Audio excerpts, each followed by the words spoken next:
If you can believe it, it's Wednesday once again. Welcome, everyone, for another Touhou Project Wednesday with Doctor of Japanese History, Dr. Nyri Bakkalian. If you would like to introduce yourself. Well, here we are. It's Wednesday again, and I'm happy to once more darken your doorstep with tales from assorted periods and topics in Japanese history in order to elevate your appreciation for, in this case, the Touhou series. And it's our first time. It's our first time back. We had to take last week off. So it's our first time back in a little while. I Yeah. see the gohei has grown larger still, and The what? I'm the gohei, the tool that she's holding Oh, in right. in the background, and I'm looking forward to seeing what fresh bullet hell we enter today. I'm going to.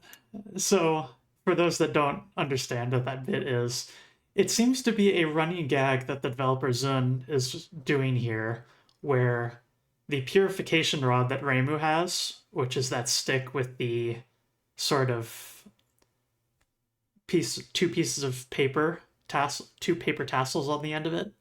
Each game, that thing seems to be getting larger, and now it's taller than she is. So I can just hear In the Hall of the Mountain King playing in the background. And so for those who don't know the significance of that, that is something called a gohei, also known as a bonten or a heisoku in Japanese. This is a tool of purification used by the Shinto clergy, and it is also, depending on the context, something that can be used as a divine vessel. So when you're doing a to summon a god to come and sit in front of you and be there to ask questions and so on, you can invite the god to come take a seat in this thing. It is a particularly pleasing thing to the Shinto pantheon. neat. So, gameplay wise, practicing this game has been an incredible roller coaster. Because when I first tried this game out, my initial response was, oh my god, well, at least I don't have to worry about whether I can do a 1 credit clear on normal because it's absolutely not happening, holy crap. Followed by, oh, okay, there's entire mechanics here that I was completely did not understand and also did not reveal themselves until after my first attempt. Followed by, okay, I think this is gonna be pretty easy. So, and then, finally, at the very end, oh, here's an interesting complicating factor that might make it harder again. So, we'll see how I do. As per usual, I will make an attempt to do a 1 credit clear on normal, but we'll just have to see. And amazingly, this time, my chance of victory is literally in the luck of the cards. I kid you not, this is an actual gameplay mechanic we will be getting into. Let's hop in, shall we? Okay. The design of the cards is actually very interesting because they remind me of karuta, which is a type of Japanese card game that was very popular, particularly in the early 20th century. But you can still find it today. You mean the black bordering around it, sort of? Or like Yes. the shape? The cards were designed by Zun's wife. Oh yeah, I think I did see that in the credits for the game. As usual, the preamble to the setting of the game is no longer in a bonus text file, but actually in the game's in-game manual. So, at the Hakurei Shrine, Reimu, check this out. What do you think this is? Looks like a card with a picture of a moron drawn on it to me. Here, hold it for a sec. Marisa Kirasame took the card with Cherno's picture on it and handed it to Reimu Hakurei. Eh, cold, what's with this? Did you put this thing in a fridge? Nope. It just got cold all by itself. This card's full of that squirt's own magic power. So the rumors were true? As rumor had it, mysterious cards known as ability cards had begun to circulate. People said the ability cards had magic power from various humans and yokai sealed within, and it seemed that merchants selling the cards could already be found in places here and there. We've got this card right here, yeah? That means the rumors were true. Right. So this is an incident, yeah? Despite having no knowledge of the card's purpose or production method, she set out to investigate. First of all, she'd have to search for a card merchant. As usual, let me know if the audio balance is off in any way. And then... once again, we've got funny difficulty levels. Nobility level, easy mode. Even the enemies are quite welcoming here. Commoner level, normal mode. A difficulty that is both gentle and cruel. Vagrant level, a difficulty intended for people who seek their own harshness. Nihilist monk level. Somehow you don't really mind being constantly bombarded. We will be doing commoner level, and our 4 characters this time are Shrine Maiden of Paradise, Reimu Hakure. Mysterious cards were circulating in the streets. She sensed that the secrets of humans and yokai were hidden within the cards, and felt she had no choice but to investigate. Miraculous Living God, Sanae Kochiya. Mysterious cards were circulating in the streets. The card merchant's activity was centered around the Yokai Mountain. One could theorize that the card's manufacturer was somewhere nearby, no?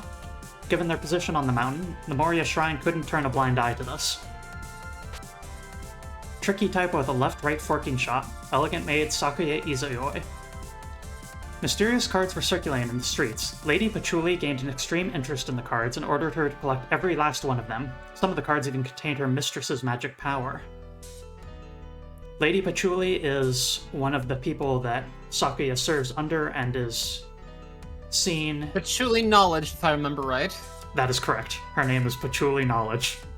Zun knows writers who use subtext for naming, they're all cowards. But yes, Embodiment of Scarlet Devil is her first appearance for both of these characters, I believe.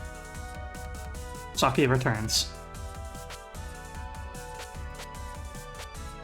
And Ordinary Magician, Marisa Kirisame. Mysterious cards were circulating in the streets. A myriad variety of magic powers were hidden in the cards. Faced with something so interesting, she thought she had to collect them faster than anyone else. I think we'll be doing a Reimu playthrough, simply because... One might say Marisa felt compelled to catch them all. I'd collect them faster than... That might be the joke there. I don't... like, that might genuinely be the joke.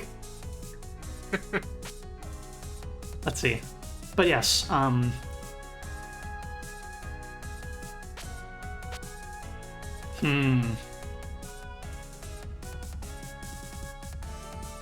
Nope, I'm gonna play as Sakuya. Why not? So, the reason I found this game difficult is because at the start of the game, this is the state that you're in. You have one thing called an active card. And hey, it's Sukuna's mallet from one of the previous games that we highlighted. The Inchling. Shinmyomaru Sukuna's ability to change enemy bullets into money. A brave Inchling vanquished a giant Oni. The miracle mallet the Oni dropped in its wake was the object that could grant any wish imaginable. Oh, if only all the bullets were made of money. And when I played this, I was like, this ability is kind of useless and gets me hurt. And is tough to use. Oh, it's made out of money? I see Zun has met the U.S. Department of Defense. Ba-da-ba-ba-da-ba. So let's see. What I think I'm going to do is I am going to... As you can see, we have a crap ton of different cards, and the thing is each of these have a different effect. This Touhou game is a deck builder. This is a deck builder. I'm going to start off with Dragon Pipe and Esteemed Authority. These two should be a decent set for my starter kit, and they're a pair that I like. I won't be going over the details of what the Dragon Pipe's description is yet, but esteemed authority. Yeah. Toyosato Toyosato Mimi no Miko. Mimi no Miko's ability to thin out bullets with her authoritative aura. Almost all Danmaku is just background noise. Only a small fraction of the bullets are truly important. Place your hands together and focus, and you should see only the bullets that pose a threat to you. Simple, right? So You'll note that she's holding a shaku, which is a baton of state that was used in, and it's still actually used by Shinto priests, but in the old days at the imperial court, that was something that a court noble or a prince in this case, or princess, if you will, would be carrying. And so there it is, right there. Or farming Miko. Thank you, Conley. But yes, the abilities range from... This is just stealing one of the abilities from Marissa's kit. This is stealing one of the persuasion needles from Reimu to move the item collection point, the item get borderline, to the halfway point of the screen. Kanako Yasaka's ability to collect every last offering to the mountain. The item's auto-collect line is dramatically lowered. All offerings of the mountain belong to I. It has such a self-centered ring to it. But yes. This too is my set. We'll be playing as Sakuya, as she is the gimmicky of the characters, but it is gimmicky in a way that I actually like this time.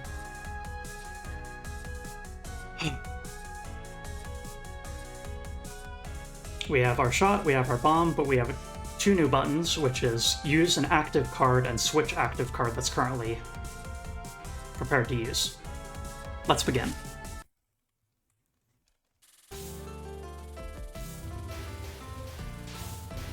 You'll notice that we have power, and instead of points, we have money. Or funds, as it says up there. Base of Yokai Mountain. Local showers and thereafter. Chase rainbows. If we use our ability, deletes approximately half of the bullets and damages everything on screen.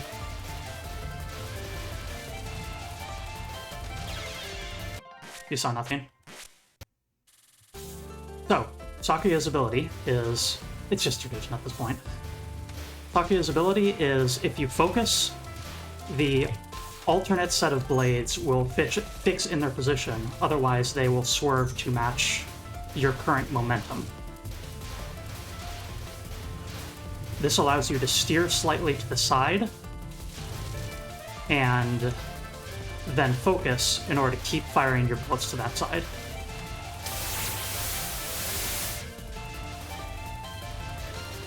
So when those daggers become red, that is me holding them in place by focusing. Whereas if they're green... Make sense?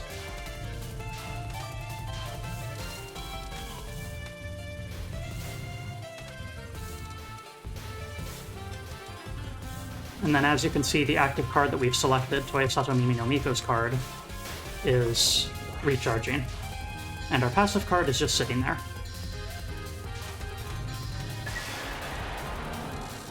Cat.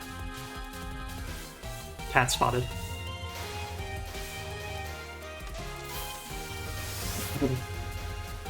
Nearly had a bullet spawn on top of me.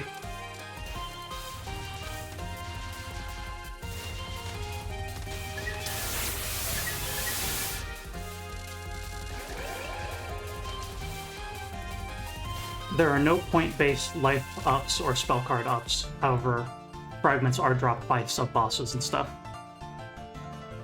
Oh my, a rainbow appeared. I wish I could show this to the mistress. Hey! You, the lady over there. I got some nice cards. Buy something for the road. Lucky charm for prosperous commerce. Mike Gotoji. Gotokuji.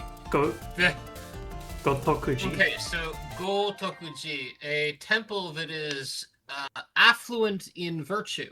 But Mike is short for Mike Neko, which is the Japanese term for calico. And that's exactly what she is. Zoe asks how many different types of cat yokai there are. That's a very good question, and there's actually quite a few.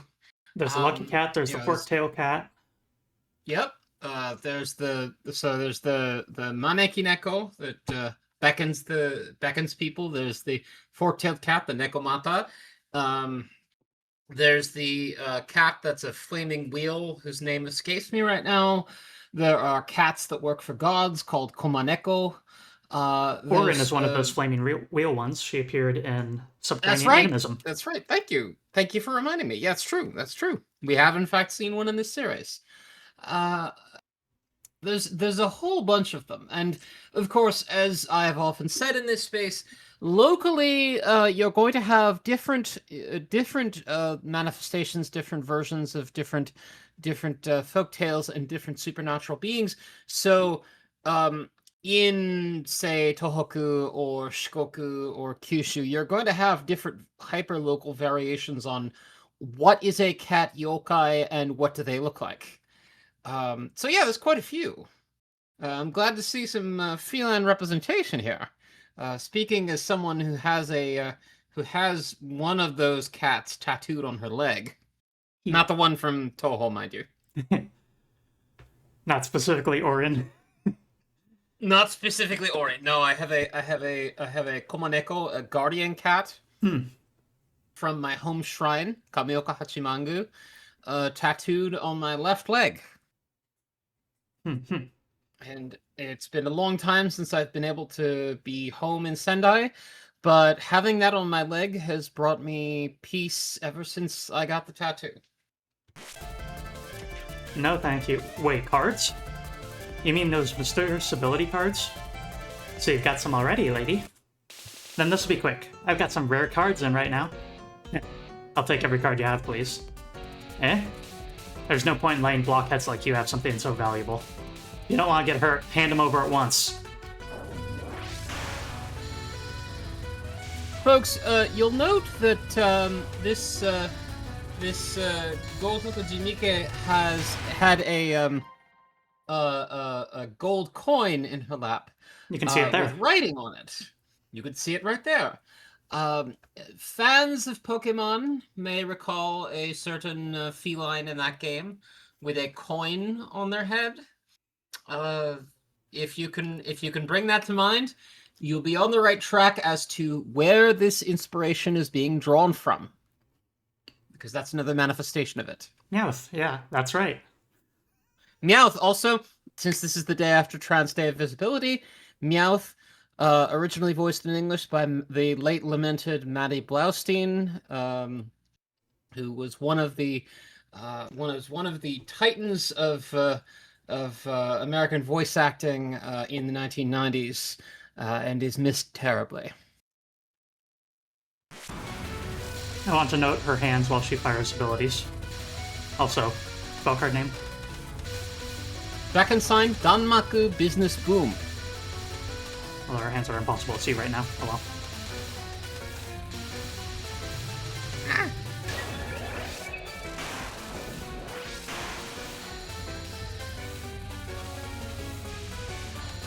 She does the paw gesture.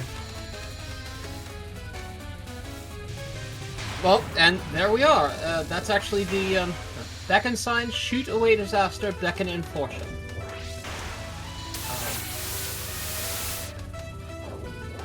So you can see. There we are. There we are. So she's beckoning. She's beckoning with one of her hands. And this has become ubiquitous. As an image in pop culture. But the cat with the gold coin beckoning with one hand, that is the Maneki Neko. There are many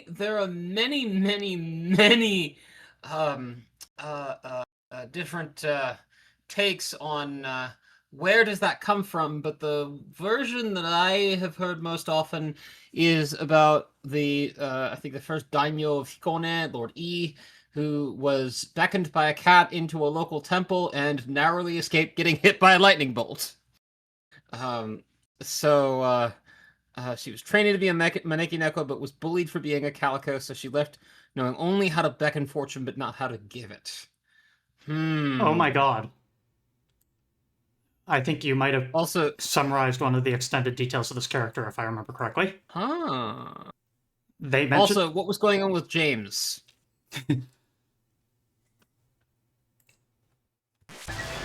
Powerful. I don't know. It's no use attacking me, but you'll never make me give up the ability cards by force.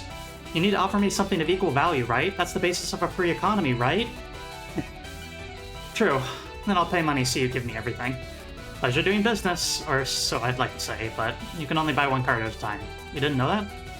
Huh? Why? Who knows? Some big shots decide it. It's good information. Thank you.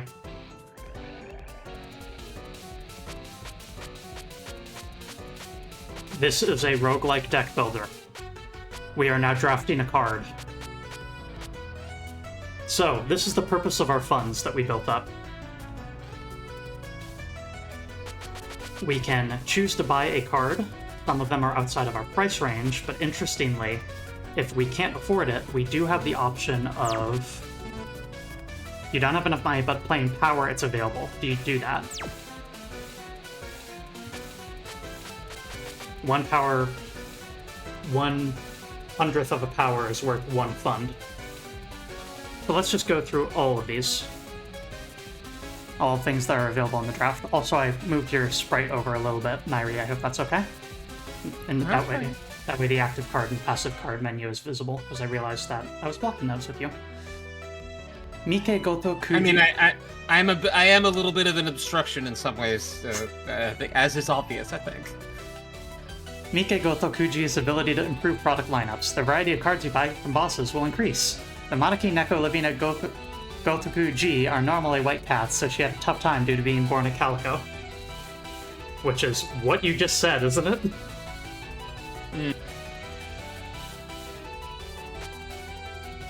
Ringo brand dumplings. Ringo's ability that gives a lot of power. Freebie. You can't fight on an empty stomach, so how about some Ringo brand dumplings? Effect activates when collected, cannot be starting equipment. Money comes and goes on its own. Nazarin's ability that gives money. Gathers up all the stuff lying around the area. So-called asset liquidation item. Just gets you about a bunch of money. Costs nothing. Freebie. One spell card. Confusingly named card that may or may not just be a spell card. Its effect is plain, but it helps out just a little. Still plain now. Life card. Costs 80. Gain 1 life when collected. A simple and appreciated card. No idea whose life is in it, but just gratefully accept it. Effect activates when collected. Cannot be starting equipment. An ability card with nothing written on it. Freebie. Blank's ability. In exchange for all of your money, you immediately obtain only the rare cards that are available in the next shop. In the event that you obtain this card, all the cards in your that you currently have will be instantly discarded. So destroy all your current holding cards in exchange for getting more better ones later. Princess Kaguya's Secret Stash. Kaguya Horai-san's ability to produce a spell card item whenever you get hit. Nobody needs impractical things like 5 secret treasures. What do you think the most crucial thing is for an eternal life is? That's right. Savings. Ancient Magatama. Type equipment card. Blank's ability to make a Magatama appear on each side. They erase bullets coming directly from either side of you. Whenever they dig up ancient artifacts of unknown purpose, humans immediately imagine that they were used for religious purposes, even though they actually had a much more practical use. Blocking bullets. Underground Sun. Utsuho Ryuji's ability to burn everything to ash. Ultimate attack power, endless invincibility time, a way too long cooldown, and it eats your own power to boot. Nudging your way through a Danmaku is for wimpy showboaters. If you're really powerful, you just need to burn everything down. I think I will go with Ancient Magatama.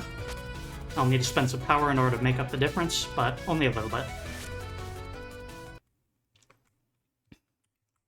So now we've got those things on our side. Those will block bullets. Secret Skycliff, Citizens of the Far Deep, Secret Green Cliff.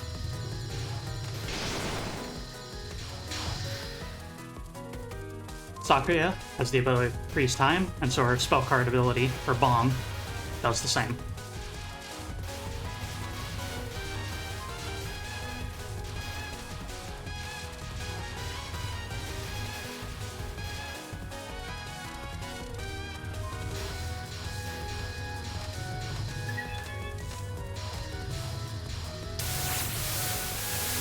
Radiance.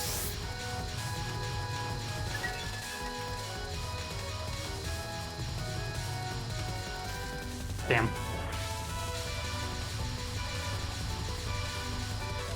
Oh, you might be wondering what the passive card I have is.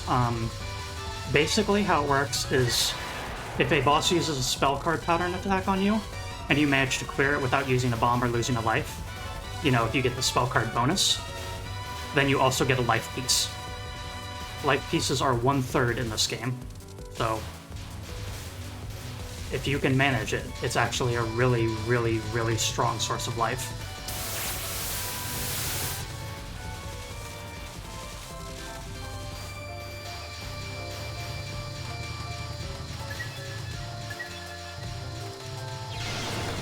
Ooh, Order of Death Bomb.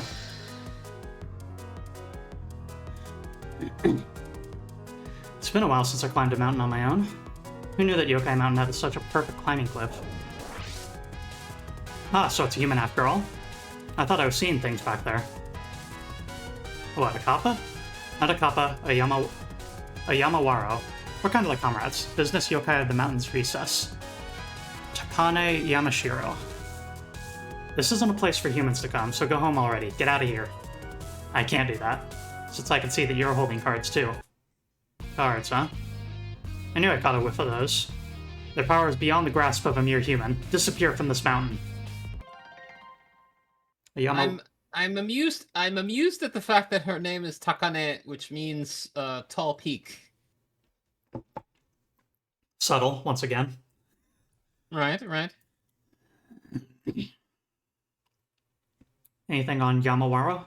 Or do you need a sec to research No, it? that is a yokai I have never encountered before, which once again should underline for you all the fact that yokai are so varied across Japan.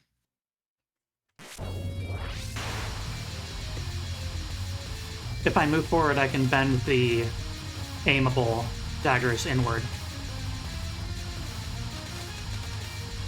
Which means I can make a very strong focus. Or a sign, tree-veiling technology. Tree-veiling technology.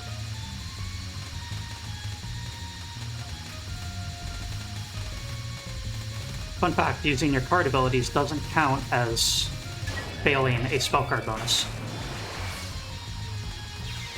This is one of the reasons I picked this loadout in particular. It still is incredibly funny to me to say loadout when referring to a Touhou game.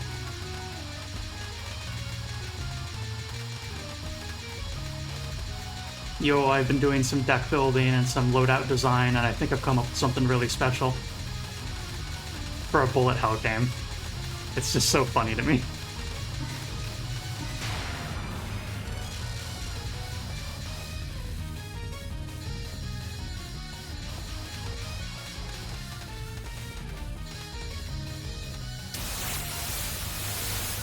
Forest sign, innermost forest region.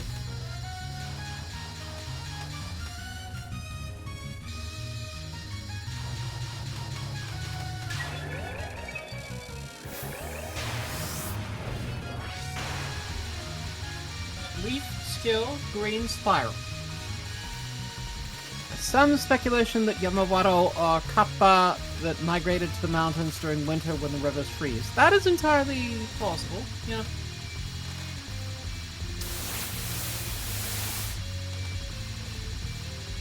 Anyway, since this ability doesn't consume or doesn't fail spell card bonuses, I can use it to scam spell cards in order to get extra lives.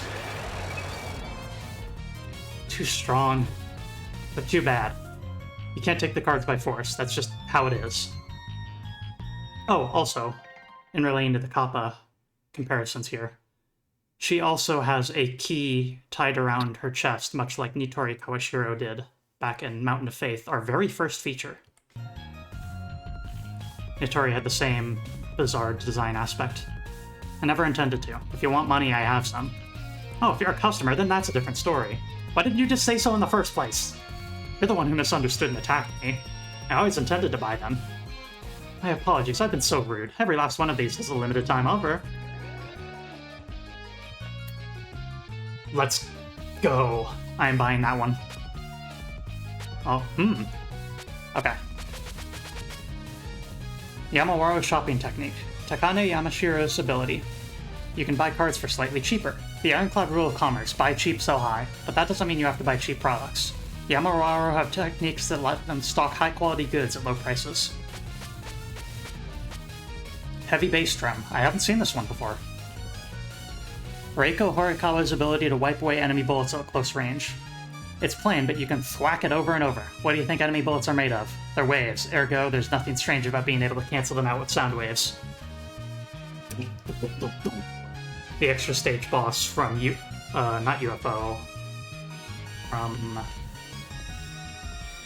10 Desires. Half Ghost. Yomu Kanpaku's Phantom. Attacks while following right behind you. It's half of Yomu's ghost half, not half of Yomu herself. So it's 1/4 of her. Being possessed by a phantom is typically nothing to be glad about, but since it attacks things for you, it's something you can more or less rely on. Sutra of Dharmatic Power. Byakuren Hijiri's ability to massively buff your spell cards. The cooldown time for active cards also decreases. You can attack enemies with your pea shooter all you like, but in the end, you're bound to get cornered in no time and beat them with a huge release of magic. So if you're gonna power something up, it's gotta be your spell cards. This will be the one I will be going with, because it's going to allow me to use Toyosato Mimi no Miko's card more frequently, and you only fail a spell card if you bomb during the span of the spell card. What if you bomb right before the spell card starts? You can take advantage of the bomb's damage and the bomb's bullet deleting, and still get the spell card bonus, and because this makes them occur twice in a row, I can further scam it. I have my full Fraudster build going now. Fraudster Lich.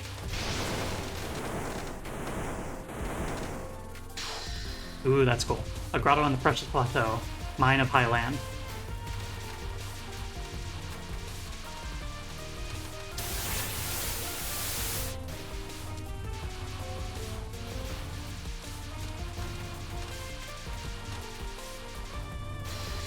Always scary to go above those fairies, but I think it works every time.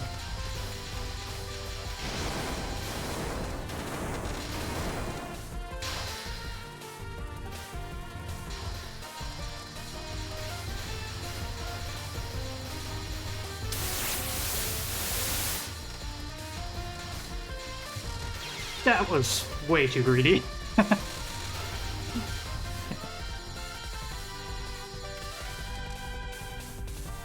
So noisy. You're bothering me. Ruining the taste of the tobacco.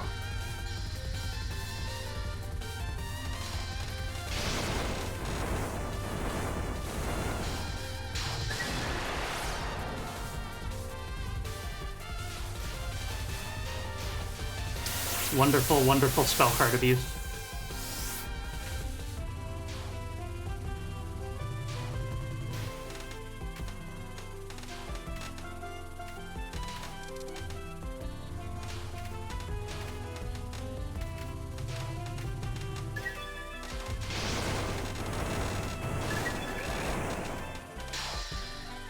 Oh.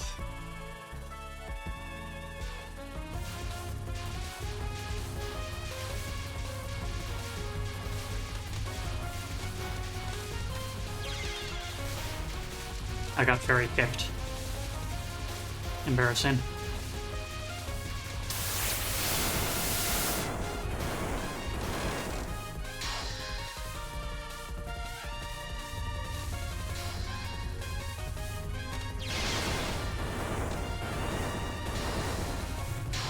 Power is hard to get a hold of in this game.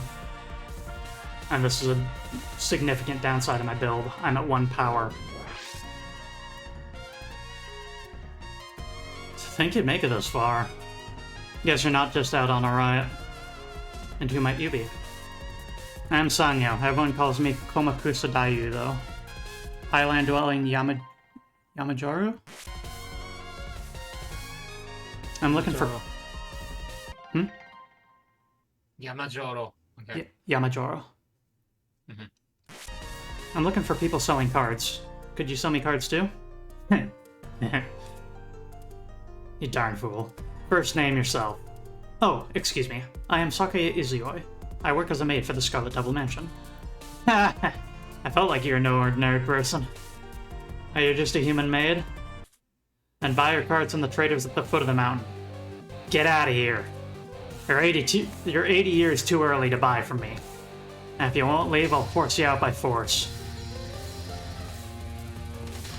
Accidentally double tapped the confirm button there. Sorry. Time for some beautiful scamming. Watch this.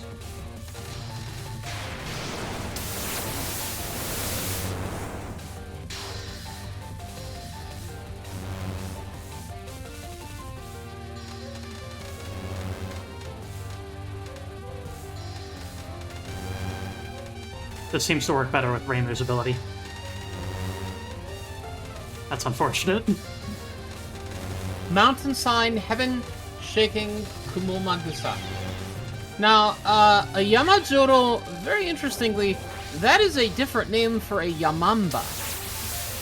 Oh, Yes, the old lady. yes.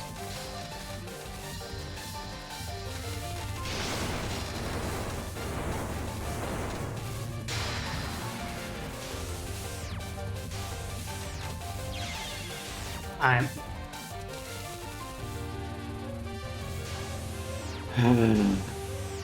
Mountain sign, Oh, the Tsuyuki shining with bewitching light. I broke something. Pressed the wrong combo of buttons there.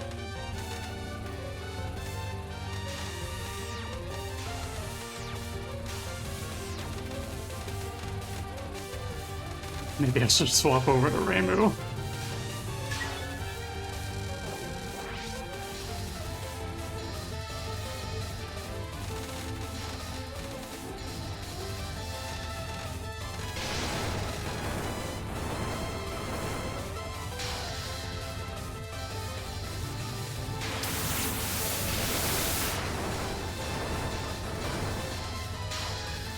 Flower Komakusa Master.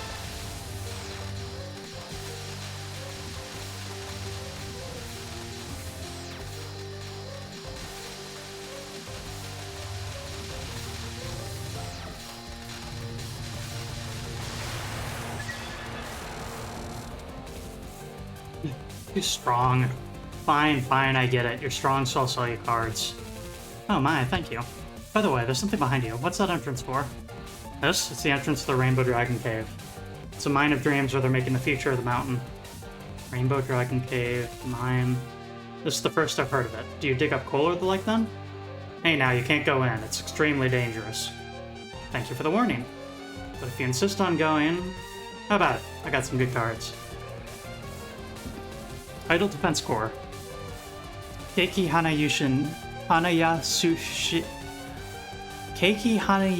Hanayasushin's ability. Your options become able to erase bullets. To beat the enemy, you need trustworthy allies. Speaking of which, your options are always right beside your side, right? Aren't they? If they can become shields that erase bullets... Unfortunately, they each have a cooldown time. Mini Hakuro, Missile. Arisa Kirasame's ability to shoot missiles. There are times where a slower shot can be useful as well. There was a time where I thought as much too. A useful card that simply boosts your attack power. We've seen that one, we've seen all the rest of these as well.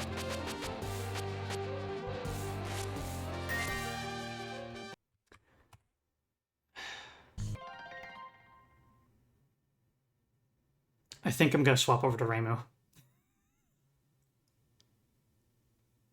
I am blatantly losing here, so... Sorry!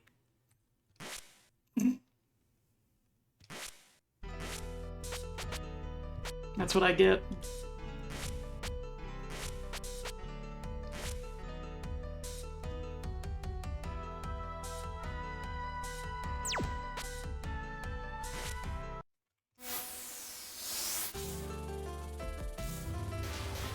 Okay.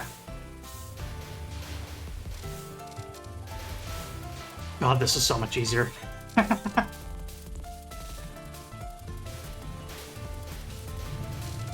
Look at me trying to aim at all the characters as opposed to just wiping that out by existing kind of near them. To another place. Thank you, Conley, for predicting my... I'm gonna cry. Oh my lord, okay.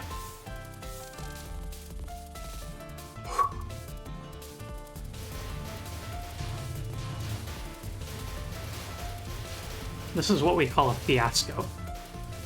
The other passive card that I picked up is instantly gain 1 power, and upon dying cannot go below 3 power if you're already there.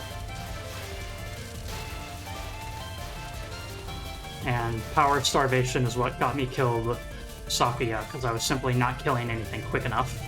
Because I lose a life, lose an entire power, can't gain it back even through the span of an entire level. And then this leads to a self-feeding cycle of losing additional lives. And failing to catch the spell cards, because I am now killing things too slow. Which means that my entire build concept also is breaking as a result. Hello, Mike.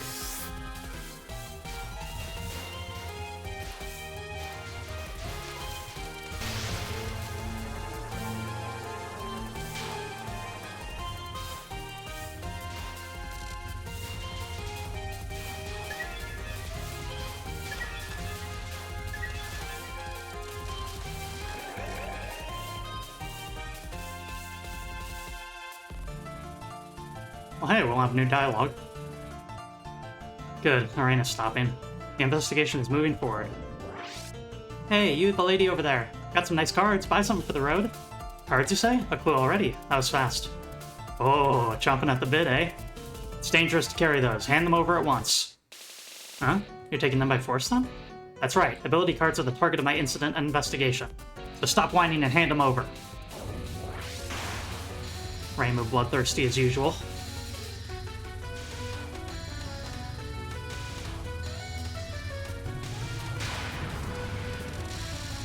Rainbows in Japanese folklore.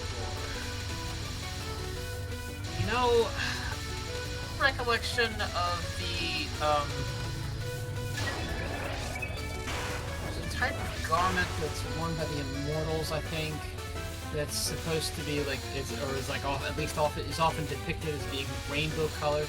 I think it's the Hagoromo. There's a whole null play about this.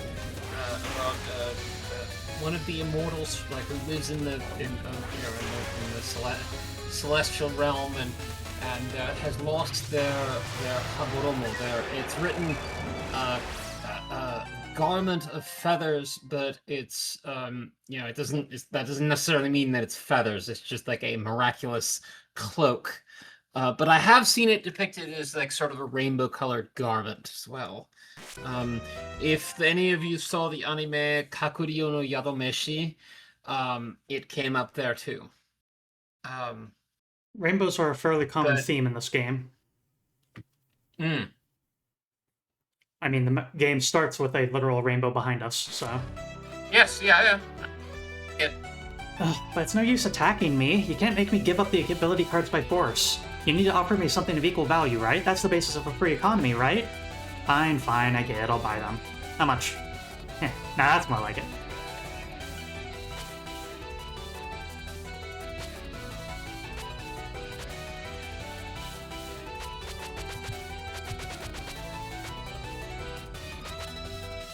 Look at the heavy bass drum. I have never used this card. It sounds like it's a mini bomb, though. Bullet clearing.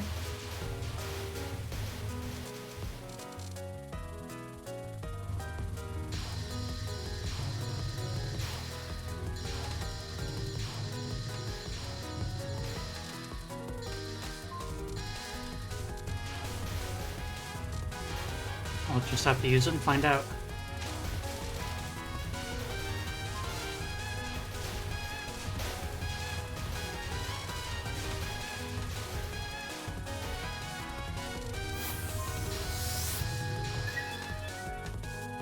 That's probably a good time. So I actually looked this up on the Japanese side of the internet just now, and it looks like there was in medieval Japan there was a custom in the place where one would see would observe a rainbow to open a market, like to have a market, which would explain the commerce theme of this game that I was so puzzling over. I mean, remember off stream you had actually said to me about maybe wanting to think about free trade, Free markets, trade. free markets, and I was saying just as an abstract concept, and it turns out that no, it's actually directly relevant to the rainbows. Interesting.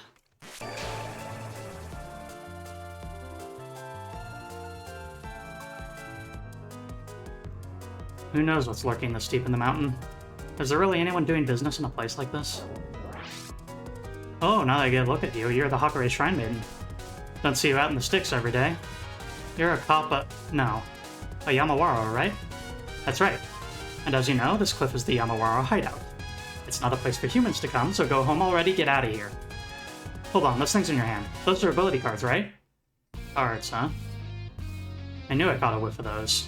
So I better deal with this before it becomes a huge fuss.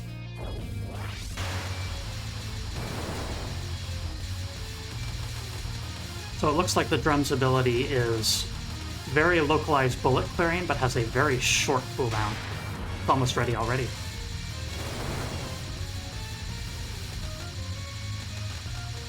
We could potentially use this for a bit of spell card spamming, or scamming. Did Oni ever protect King Enma? Well, as it turns out, this is something I've actually uttered as a curse more than once. Upon the death of a particularly loathsome individual, may Lord Enma's Oni flay you for 1,000 years or whatever. But the belief is, in fact, that Oni serve in the court of King Enma. So, yes, as a matter of fact. You saw it in Yokai Watch, but it also appears in other Japanese popular media. Even in the Edo period, there's actually my second favorite Rakugo story actually features the Oni who work in King Enma's court. Gay people mugging the Abrahamic god and stealing his power forevermore. You're damn right. Too strong, but too bad. You can't take the cards by force, that's just how it is. I know. I don't know why there's a rule like that, but I'll buy them. But in exchange, tell me everything you know. Oh, if you're a customer, then that's a different story. What's info you want? There's another rule for trading cards. One purchase, one card. Break that and I hear you're in for some scary stuff. Thanks for the important info.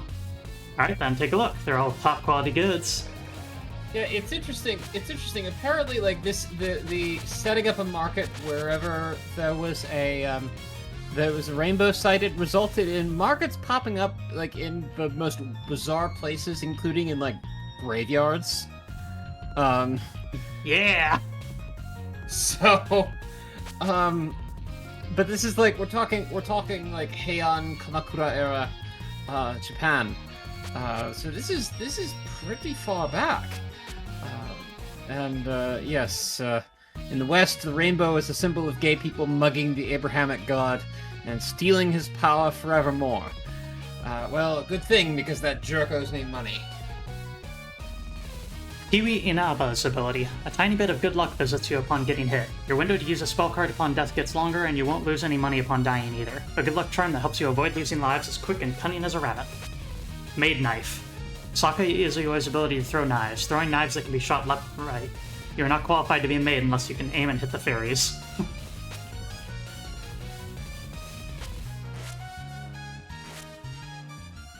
So this is an equipment card, so we now always have a little bit of Sakuya's power. You can see we have the green knives that we just dealt with, and if I focus, I aim them. Just like last time.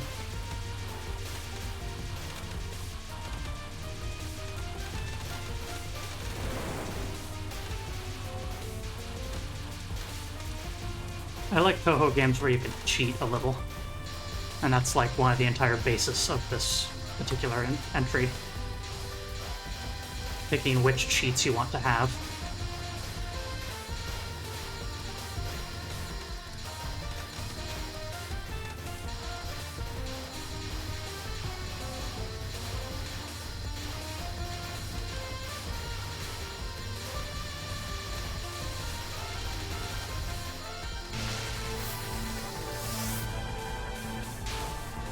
So noisy. You're bothering me. It's ruining the taste of the tobacco. That was a great use of that ability move.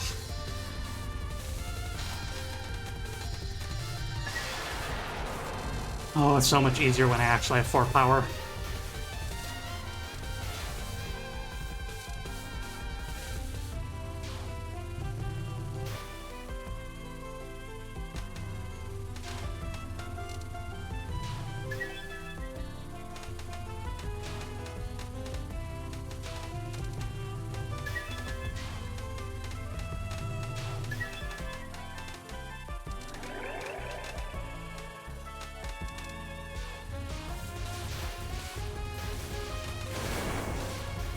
Whack.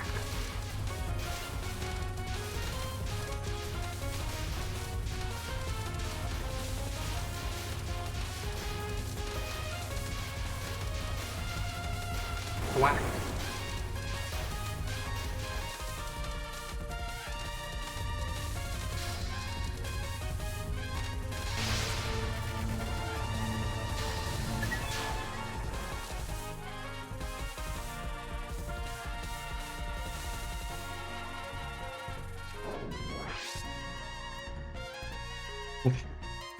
To think you'd make it this far. Guess you're not just out on a riot. Who are you exactly? Where is this? I'm Sanyo, but everyone calls me Komakusa Daiyu. Island dwelling Yamajaru. And you're the shrine maiden from that lower world shrine. You did well to make it this far. I was after people selling cards, and before I knew it, I was here. So what's that entrance-looking thing behind you? You want to know? I'll be like telling you. Beyond here, entrance is forbidden. A mysterious entrance high in the mountains. That's suspicious. Way too suspicious.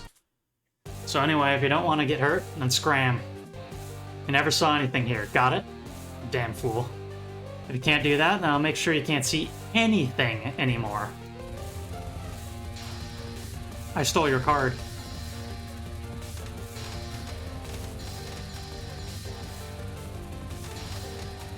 Also, a cute little detail, she has like a dragon popping out of the smoke of her tobacco pipe. Which I assume means something. That's also what's depicted on the ability card of hers.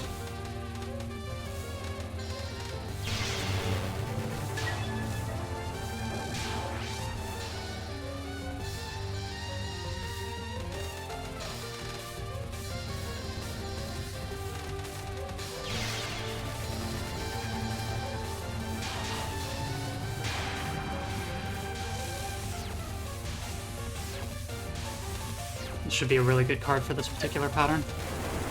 Conley, you're close. You're thinking of Teru.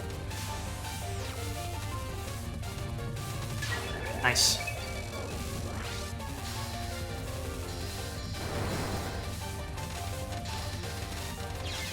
Out of bombs, okay.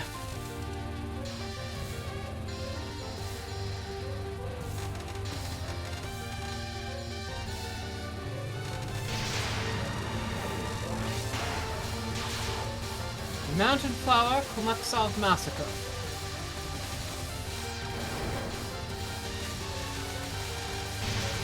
Damn.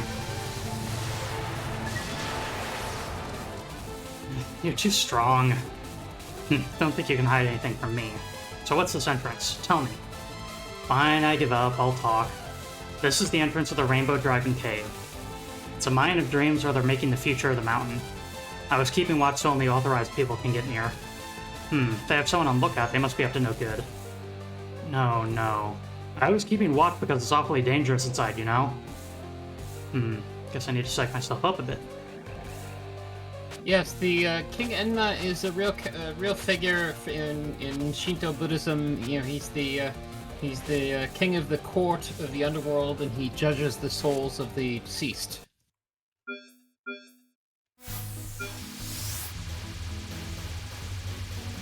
I picked up a new active card. What this one does is it grants me 1 full power each time I use it, and if I'm already at full power, it gives me a bomb fragment.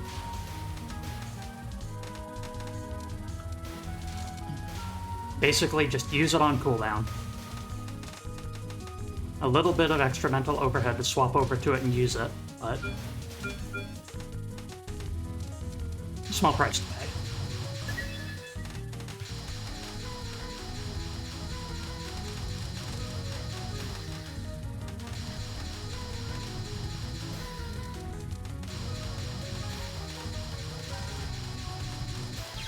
Oh. Bullets start overlapping. I pressed the bomb button, but just a moment too late. Wait.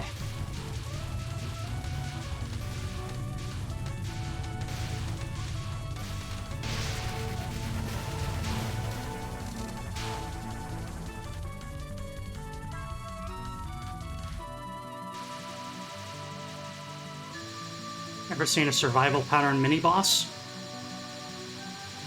Now you have.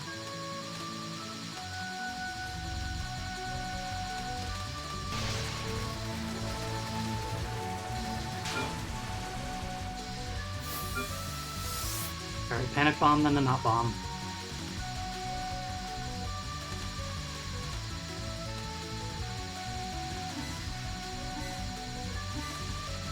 I mean, it's a beginning, and you learned the name. And certainly, Toriyama Akira was drawing from what he knew in Japanese culture.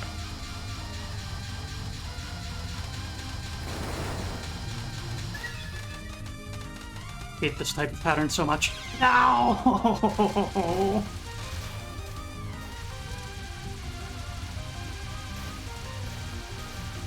Anguished slime noises. Poor slime.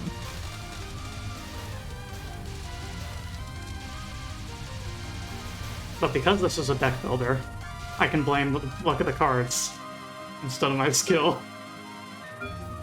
That's the problem. It's the game conspiring against me.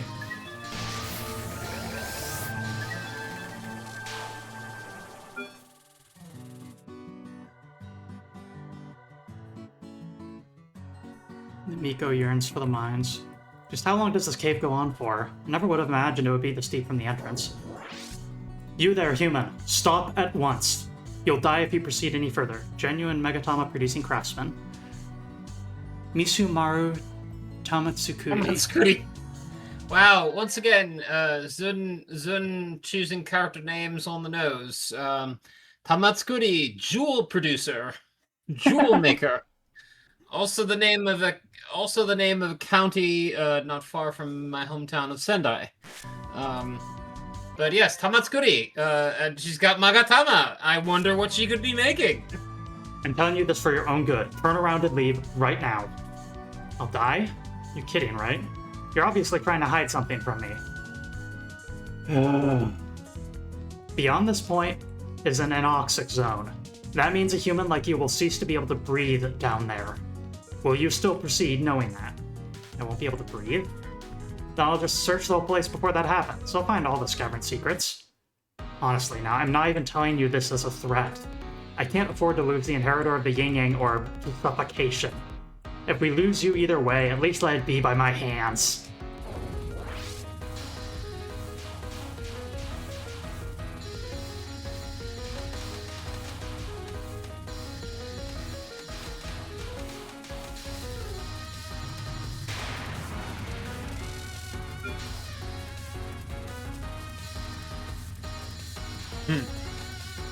If you will, Conley, if you will.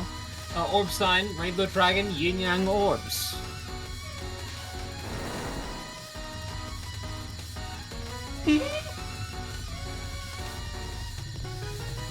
Oh. God, that was terrifying.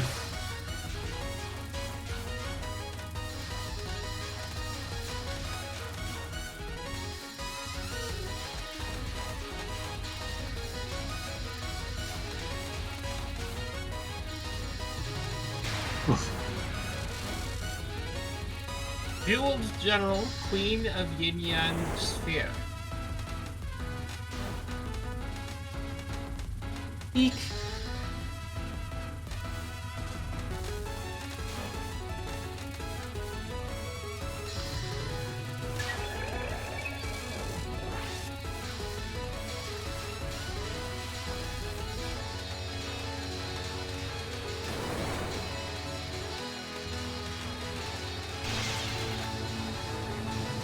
Die.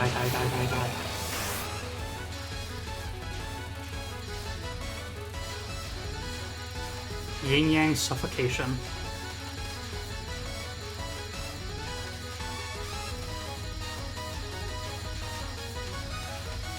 When you order your Taoist Geomancy off Wish.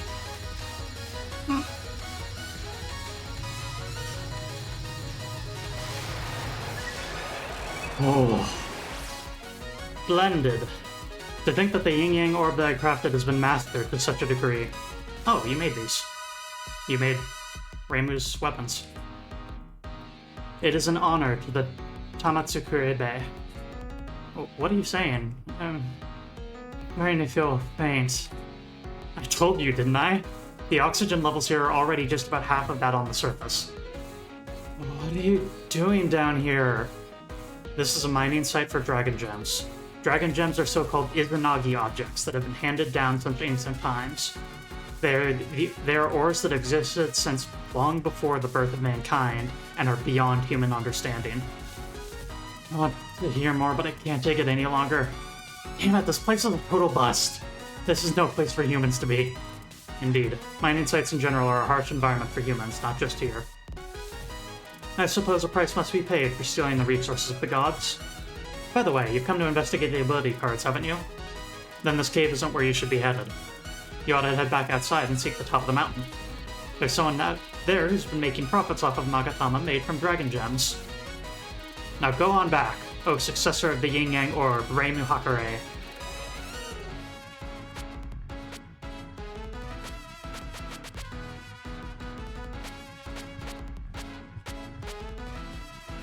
Okay. Ancient Magatama, we've seen this one already. Money is the best lawyer in hell. Eiki Shiki Yamazanadu's ability to spend 200 of your money and pretend that death never happened. I know everything that you did in life before you died. Since you have that much money in your possession, it seems you're worthy enough to get a second chance. Moon of Madness. Clown Piece's ability to hurl a fake moon straight forward. Boasts considerable attack power, a considerable defensive area, and an okayish cooldown time. Dang, the moon really is cool, in a safe way. Item Season. An ability card that summons Lily White when used. She's an item carrier. She either holds a spell card fragment or a life fragment.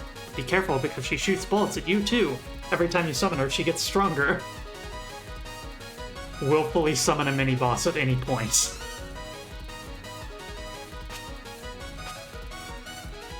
I think I might go with money.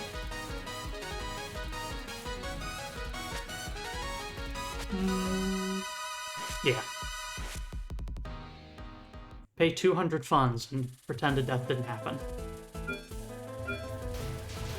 To whom does the vast sky belong? Spectral hierarchy.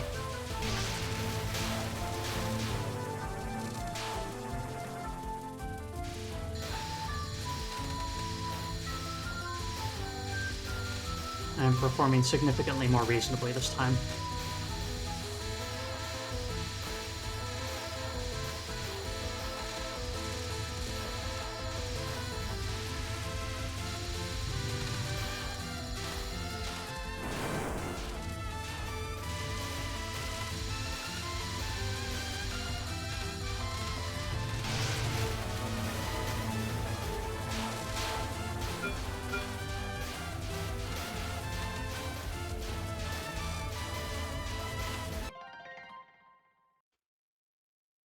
My friends, I am going to start a poll. Because I just realized we have a very important choice coming up here. And I would like to ask you,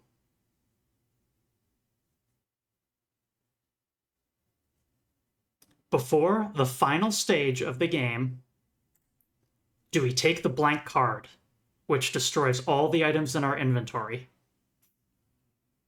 for 0 cost and 0 gain. And this is the free market, baby. If you're rich, you can vote multiple times. Spend those channel points.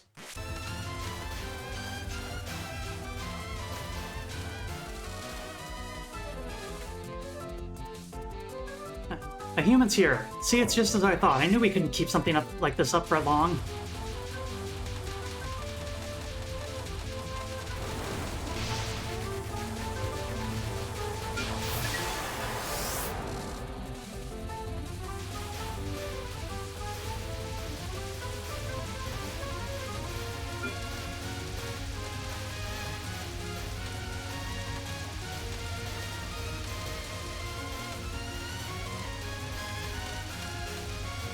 To take the blank card is to believe in my abilities, and my ability to get a 1 credit clear will under a heavy penalty for the final stage. For dubious benefit. Oh hey, that death got cancelled.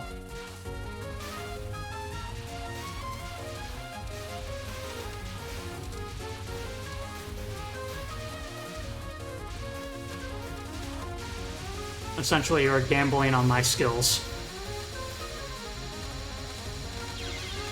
I pressed the spell card button there. Like, very blatantly.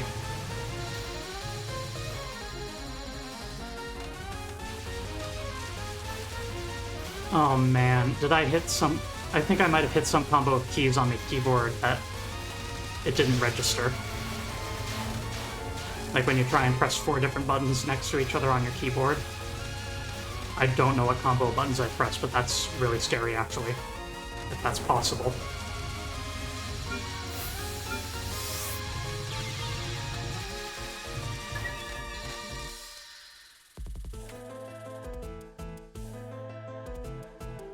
The sun's plunged right down by now. It'd be hard to find anyone carrying cards at this rate. Looks like my only choice is to try again some other time. Why, what's this? We seem to have an interesting guest. Is something the matter, Miss Hakuya Shrine Maiden? Something. Well, that is to say... This stretch of mountain is the territory of Tengu, chief of the Crow Tengu. Nagumu Izunomaru. Izunomaru? Izunomaru. It isn't a place the humans ought to set foot so easily, Shrine Maiden or no.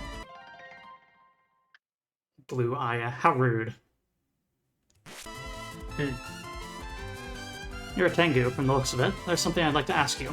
Oh, and what would that be? Well, it's about the whole ability card business. Back in the cave just now, I was told there's someone who knows about them up on the mountaintop. I came up here to investigate what these abilities cards really are. Anything you can tell me? The ability cards? I don't just know about them. I created them, as a matter of fact. What? There you are. Ear-whispering wicked white fox, Tsukasa Kudamaki. See, things turned out just like I said they would. A human would be sure to come snooping up at you eventually. I suppose we have no choice by now. I should deal with this human myself. So in the meantime, Master Izunomaru, you can... don't get ahead of yourself. As if I'd let you deal with her, let you deal with her of all people. Our opponent is the eminent Hakuya Shrine Maiden who has buried countless innocent yokai until this day. I'll deal with her. You get back. Holding back is useless. And off she goes.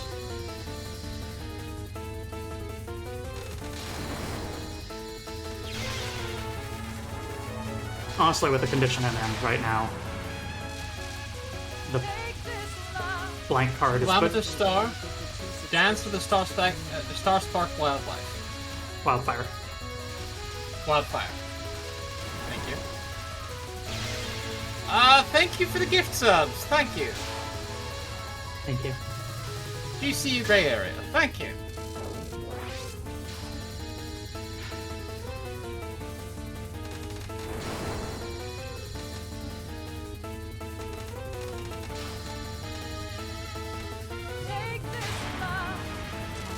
Gifted 5 subscriptions to the community. Thank you. Lady Havoc. Thank you.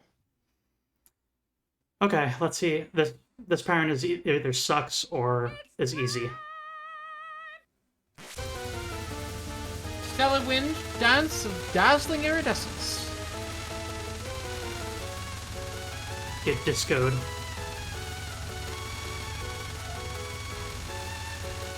We are, after all, up all night to get funky, as the song foretold. Do not take the blank card as the victor. Very well. In that case, I shall be able to beat this game.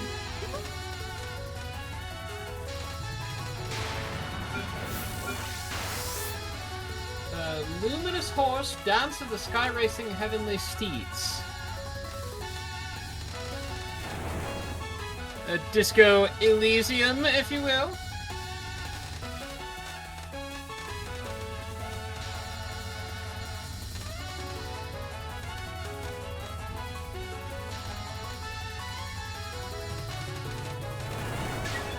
Ooh. Good delay with that.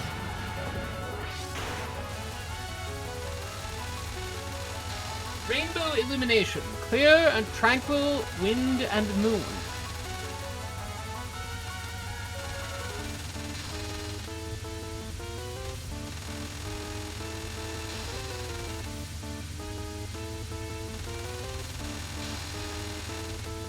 Fear.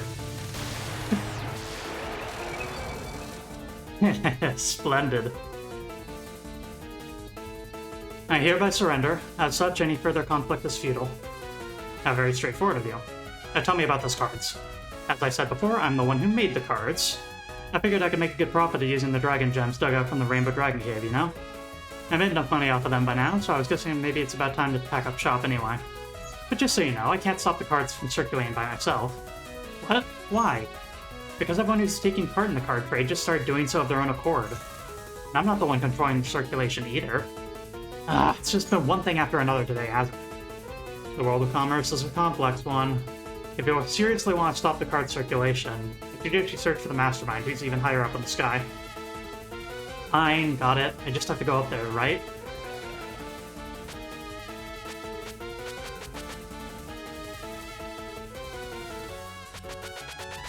Let's see. Death Avoidance Elixir. Aaron Yagokoro's ability to negate a death in exchange for 2 spell cards, or 1 if you only have 1 left. A medicine that's popular with demographics who have issues with elixirs of immortality, but will happily accept elixirs of long life. There's really not much difference, though. Vampire Fang. Romelia Scarlet's ability to deal fatal damage with Fang at short range. A card that lets you perform as many super powerful close range attacks as you'd like. Spell cards? How silly.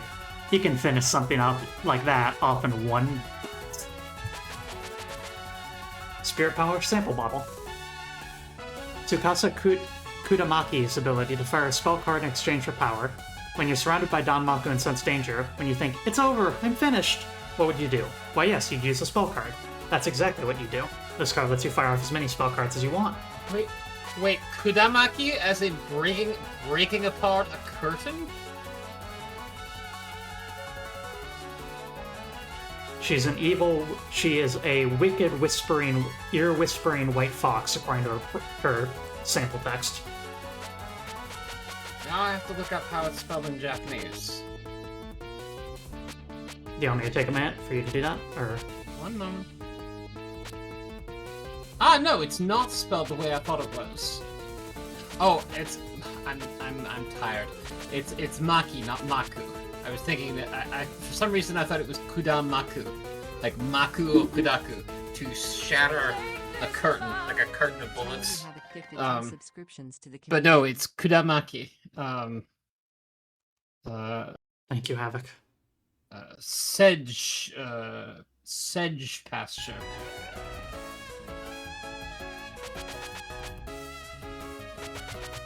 Thank you. Most generous of you, Lady Havoc. Thank you. Yes, the peg fox from just now. Are you alright with us? Letting her leave and reach that god? It's fine. If I hadn't made effective use of her ability in the first place, she'd still have been a washed-up shell of a god. And yet she regained her power while my back was turned and started trying to take over the rights to the cards. She made herself into just enough of a nuisance by now. Being sorely beaten by the Shrine Maiden will serve her right. I see. That simpleton of a Shrine Maiden ought to do a proper job for us.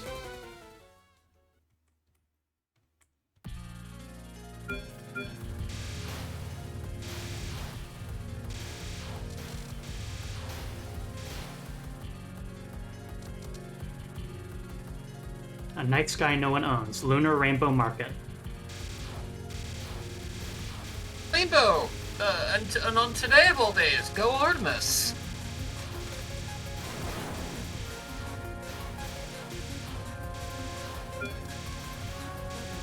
Okay, I have no spell cards available, but I do have the...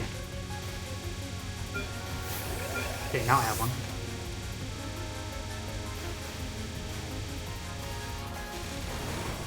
Ooh, that barely worked.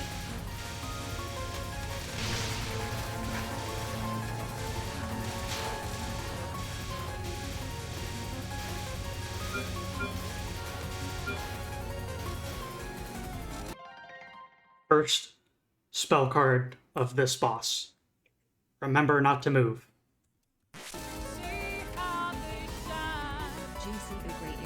Master Tsunomaru betrayed her. Things are getting really interesting.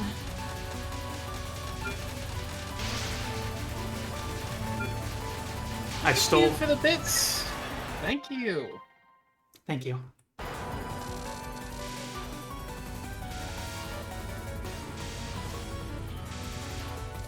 Spending power to use a bomb is a scary prospect, but spending 50 power as opposed to 100 power from not having a bomb and dying, it's the better deal.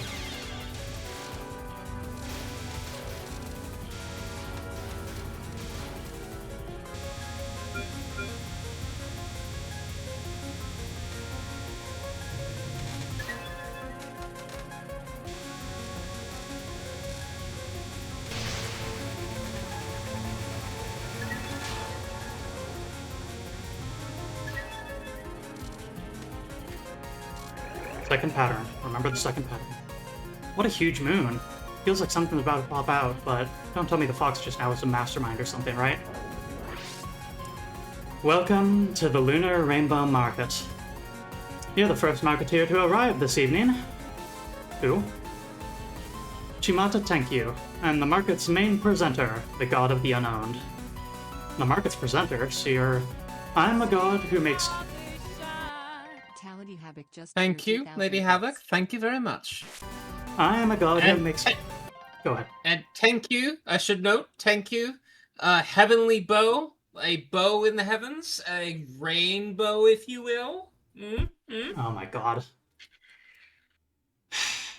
Zun! I am a god who makes commerce possible on special occasions, such as when a rainbow appears. It is thanks to my presence that you are all able to buy and sell goods. Put another way, you're essentially alive right now because of me. Okay. I don't totally follow. Miss Chimata, I have a report for you. So she said. What? Izunomaru betrayed me? Haha, it took you that long to realize, you lousy Tengu? By which you mean? I always knew that she was taking advantage of me to make a profit. But it looks like she was too slow to realize that I was taking advantage of her right back. Oh, how very interesting. You're Izunomaru's pet, aren't you? Trot on back and tell her. The market is already open. None can escape from the hands of God. Hello? You've been talking for way too long. Oh, I'm so sorry, I forgot. Well then, shall we begin? Huh? Begin what? What do you mean, what? Our transaction, of course. You're here to sell the ability cards you spent all this time stocking up, aren't you? Sell them? No way, I'm here to investigate the cards.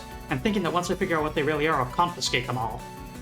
I'll never get a good night's sleep with these cards making the rounds. I see. You're trying to monopolize the cards with no exchange of currency.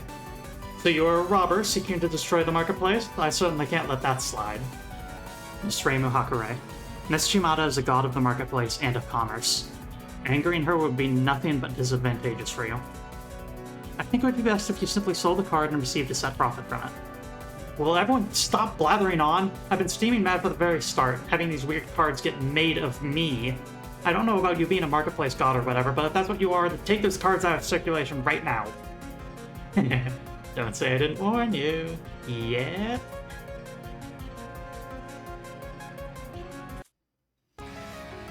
How unfortunate.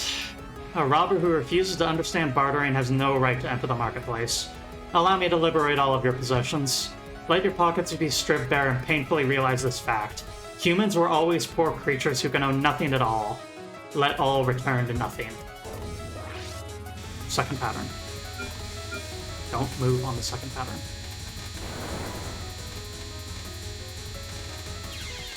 Cool. Great start. Wonderful. Love it.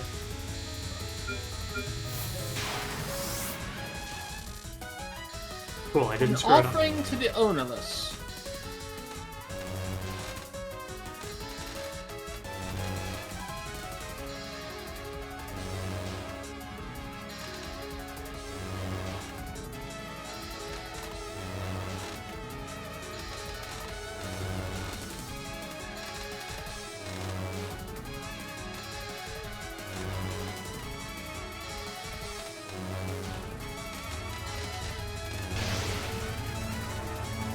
Hi.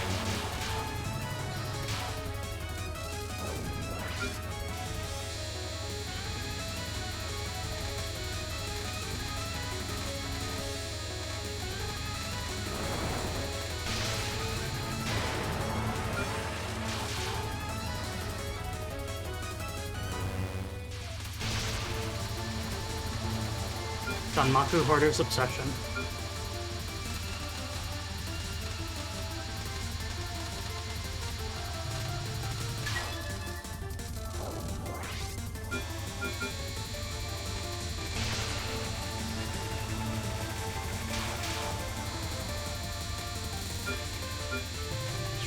No. Bullet Market. Bullet Market.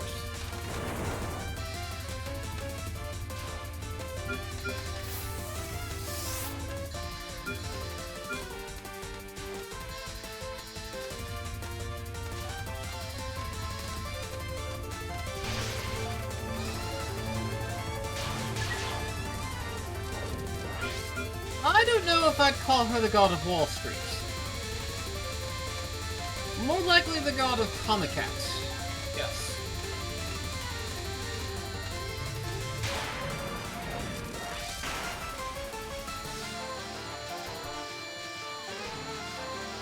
Rainbow Ring of People.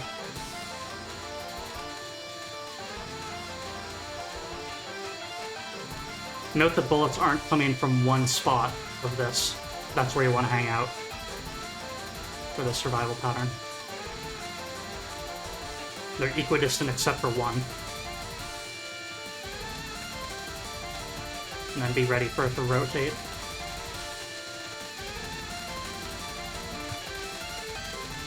I don't know about the invisible hand because she is connected to a market that predates capitalism. Like the idea, like capitalism in the sense that we understand it today is very much a Western invention. Extra life. Bullet Dominion. Ah, suddenly this has turned into a Deep Space Nine episode. Showing my age here.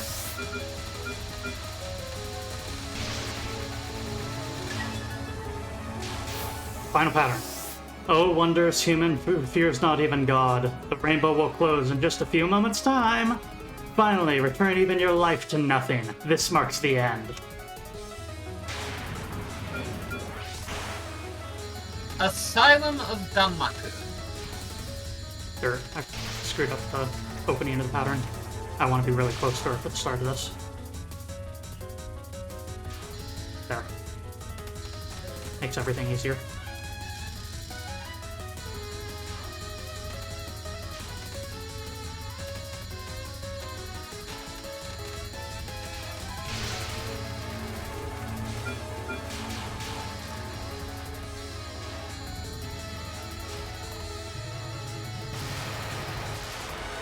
Victory. 1 credit clear.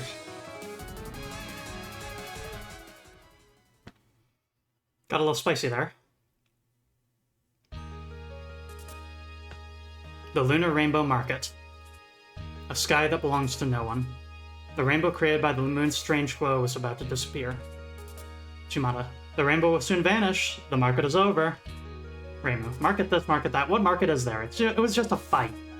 Was just a fight unsatisfactory for you? It did not seem that way to me. Well, That's not the point. There was no market. A so-called market is a special place where all ownership is lost temporarily. A special place of revelry. In such places of revelry, we carry out events different from those of everyday events. Well, I know that much at least. Even regular acts of violence are a type of ritual in these places of revelry. In other words, they are no different from festivals held for a god. Enough about the market. More importantly, the ability cards. What are they? The ability cards are a masterpiece I created along with the Tengu.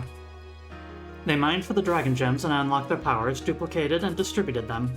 They're great for trading, but are simple objects of entertainment after all. Entertainment? Indeed, just for entertainment. What you do with them after you obtain them is up to the individual, though. Everyone really likes the various characters of Gensokyo. I simply created cards that had similar magic within them. They're quite topical right now. Everyone's happily collecting them. By the way, the card's abilities are limited and not nearly as dangerous as you'd think. Well, it does seem like they're just toys. But hasn't this gone too far? Shimada claimed the ability cards were simply created for entertainment. It's not like Reimu believed her just like that, but it's true that she did feel they weren't that dangerous through fighting with them. They did give me only minor power-ups. Shimada is the god of the marketplace. She earns faith through a prospering market. In other words, she should have gained power throughout the card trade. If distributing the objects is the goal itself, then making appealing objects of entertainment isn't unfathomable. But Reimu wondered, what would happen if she did something that was blasphemous to the market in front of Shimada? How would she feel if she threw away all the cards right before the market opened? Reimu's curiosity would never be satisfied. Ending number 2, God of the Marketplace. Congratulations, no continue clear. And Diablo, well, you have a gay doctor here right now. Hey. Touhou Project 18th Edition. Eastern Rainbow Dragon Cavern, Unconnected Marketeers. The guy who made this game, programming, graphics, music, etc. is in. Where was the marketplace now? Ability card illustrations, Kisan.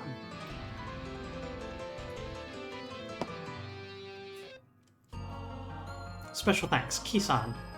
Sales forecast and column organization event staff, my precious family who helped me with this game, and the one playing, you!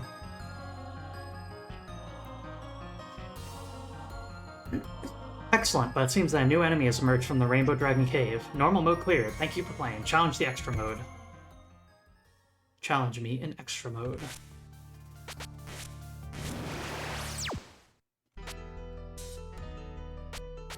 So, fun fact. This is one of the few Touhou games where you can get a no continue clear on easy, and it still counts for getting the good ending. In addition, if we were to do the blank card gambit and beat the game, we would be allowed to start with 3 cards from then on for every character, as opposed to 2. Extra stage, free markets and open guilds level, extra mode, the markets are open, no god stands in the marketplace any longer. Shrine Maiden of Paradise, Reimu Hakurei. She had obtained a card that lets her breathe even in deep caverns. With this, she could finally explore the intriguing depths of the Rainbow Dragon Cave. Much of its interior had yet to be assessed. She obtained a card that let her breathe even in deep caverns. With this, she could finally explore the intriguing depths of the Rainbow Dragon Cave. Naturally, her sights were set on magic items. She wanted to swipe even just a few of them and add them to her collection. This is the loadout I choose for this. I will not be able to beat this, but I will give it my best attempt. Start with 1 power and don't lose power when you die. Or don't lose as much. Backdoor, Okina Matara's ability to unlock the door in one's back, erases bullets behind you and can deal damage as well. For living creatures, the back is both a weak point and a utopia. Does it hide a wise sage to whom you can entrust your back, or does it hide Tenma residing in paradise? And then Toyotato Mimi no Miko's esteemed authority ability. Back to the mines. Good music in this area. Extra stage Rainbow Dragon Cave, mining that leads to the end times, apocalyptic mining.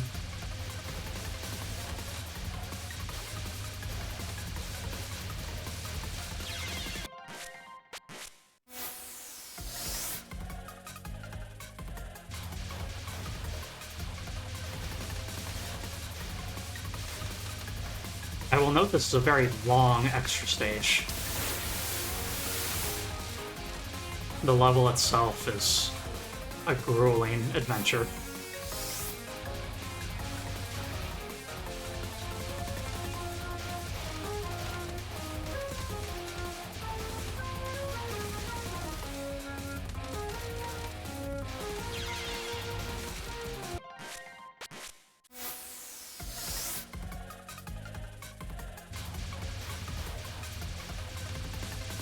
Alas, I don't perfectly remember these patterns, so I'm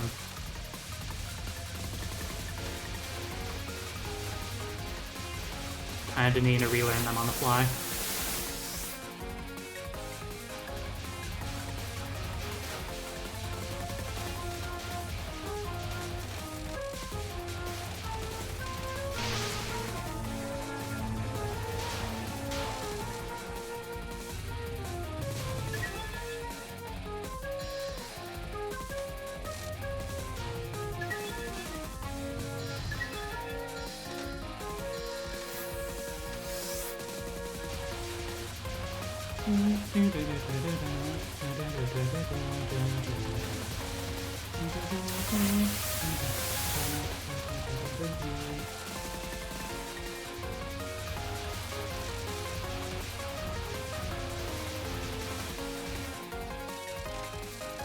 All bullets that approach me from the back I can eat with that door ability. That's why I have it equipped.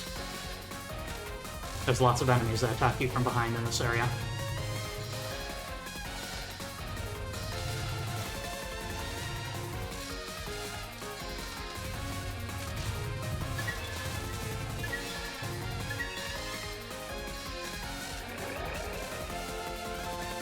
I let you off easy before since it seemed useful, but if you're going to cause trouble in the tunnels, I've got no more use for you. Die like the pitiful human you are!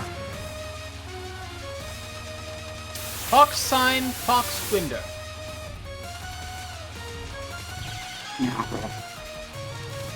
I'll just have to accept that one.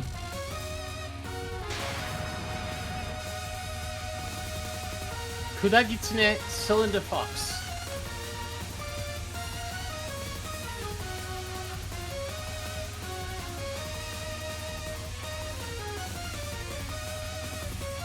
Someone get Inkweavers on the phone. We've got a evil fox that feeds misinformation.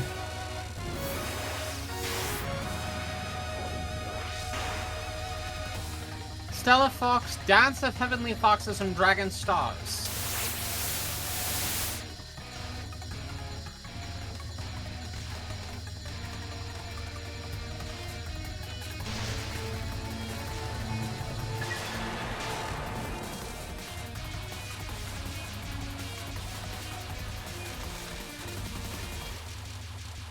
Via ink.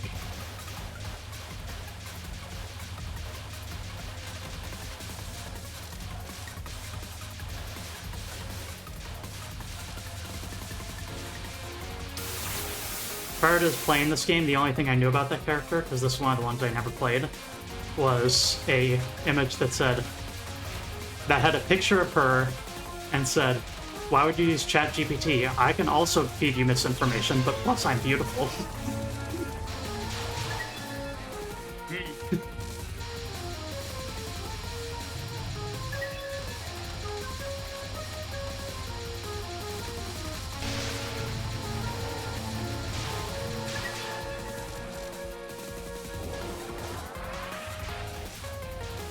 We're going.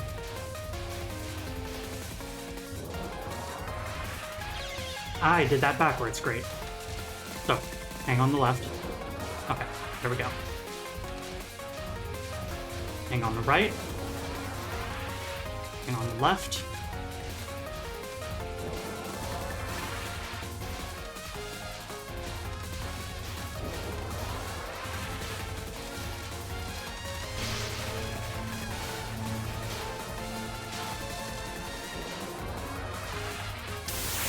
Radiance.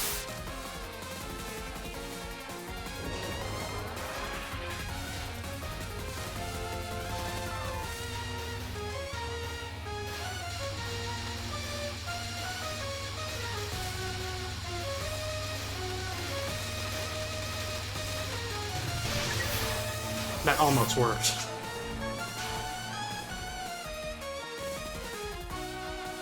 I can't see the end no matter how much I go on. Are they trying to fill the mountain with holes? You're not Tsukasa. Who are you? I am the Hakare Shrine Maiden, Reimu Hakare. Hakare Shrine Maiden? Ah, yep, that's a dumb face, alright. Beg your pardon, my name's Momoyo, Onyx Dragon Eater. Momoyo Himemushi. I'm the Rainbow Dragon Cave's foreman, so what brings you to the Hakare Shrine Maiden to see me? You're the foreman? I totally thought that Mitsumaru person was in charge. Mitsumaru? Who's that? Are they the thief that Tsukasa mentioned? Ironic you would call me a thief. Isn't your band of yokai led by an Umukade the ones who are digging up the yokai mountain and stealing the Izanagi objects? Another one of you? Who are you? I am Mitsumaru Tamatsukuri, the rightful owner of the Dragon Gems. Your actions have been wholly unacceptable. What was that? A rightful owner? Another one! You thieves are just piling on in here, aren't you? Miss Momoyo, I'm not a thief. I'm Tsukasa. This colorful Mitsumaru character is the thief that I mentioned. She's colluding with the human before you to steal all the Dragon Gems from the mountain. Eh? Hang on, what are you saying? I just came to investigate the cards. At this rate, we'll have no choice but to close down the Rainbow Dragon Cave. But Master Isunomaru doesn't know about this yet. I shall return and report to her so that she may pass her judgment. Hang on. You just said that Isunomaru doesn't know about these two being here, yeah? That is correct. Well, ain't this a chance to go all out? We don't need the Tengu's judgment just for some petty thieves. I can make the call myself. I'll pummel him into the dirt here and now. How unfortunate. We're about to get into a pointless fight thanks to that fox's prodding. Your opponent is an Omukade, a disgusting yokai that eats even dragons. You must win against her. Let me lend you a bit of strength.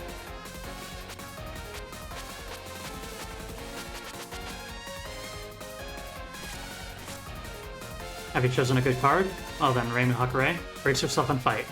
Ooh, why am I getting roped into this? Are you finished getting ready? You cowardly thief? I'm not a thief, but I guess I'm just gonna have to roll with it at this point. I've been looking for someone who's allowed to fight without holding anything back. Tremble and joy, then mountain shall be your grave. Omukade, Great Centipede, says Conley. Yes. Yes, Great Centipede. Mukade, also known as a kachimushi, or at least historically, in classical Japanese, known as kachimushi. Kachimushi is also a term that's used for dragonflies, so do be careful when you hear that word because you want to establish the context. Now, in both cases, they are considered depending on how you take them, you can consider them to be good fortune because they don't retreat. They always advance, right? Date Shigezane, a cousin and general in service to his cousin Date Masamune, famously had a golden mukade on his helmet as a helmet crest, as a symbol of never retreating. In his case, I think he picked it because he had been disabled in some kind of freak accident during one of his early campaigns, and it made it so that it was easier for him to just keep pressing the attack because he only had one hand. But he sort of leaned into it, But yes, kachimushi. This is one of the terms. Insect of victory. And yes, we have the Sky Blue Magatama, which is the item that's allowing us to breathe in this anoxic zone. A magic item that lets you breathe even in low oxygen areas. Some humans think that dungeons have breathable oxygen just like everywhere else, but that's a big misassumption. The only ones who can breathe easy in dungeons are video game characters. Pop, pop, pop, pop, pop, pop. That's about the color of my Magatama, just a little bit brighter though. Yes. Double It's spell like if card. my smaller Magatama was shiny. Cannibalistic Kodoku, insect. cannibalistic insects. Weak to Goth Starbucks baristas.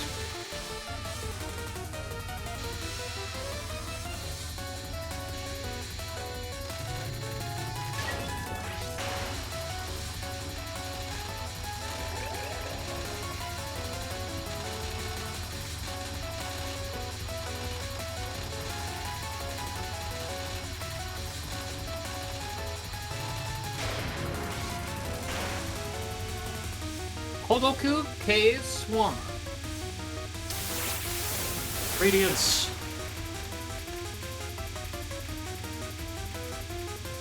Well, the other thing is that depending on how you write Momo, you could write that with the kanji for 100.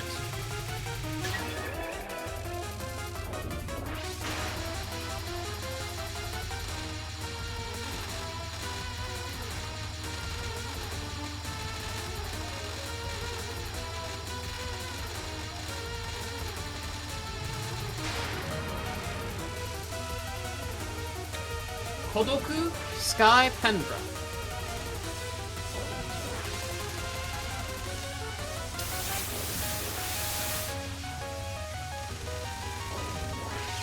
No. Let's try again. I can do better than that. Anyway, as per usual, this is a pretty... Since I'm going to be doing this extra stage a few times, good time for questions.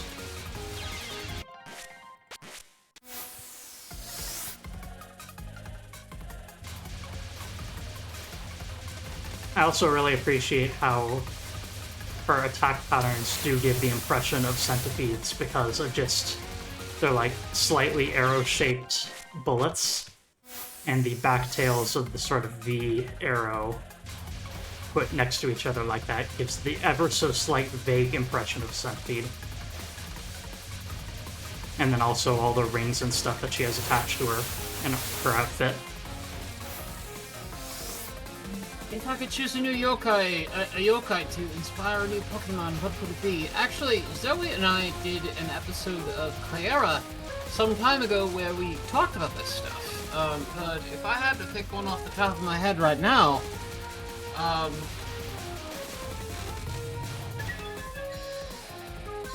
feel like they've all been done at this point. You know, Nekomata's been done, and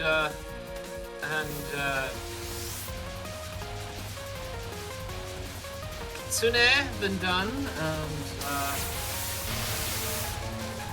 Seto Taisho. That's a new one for me. Judging by the name, I'm guessing it's from the Inland Sea.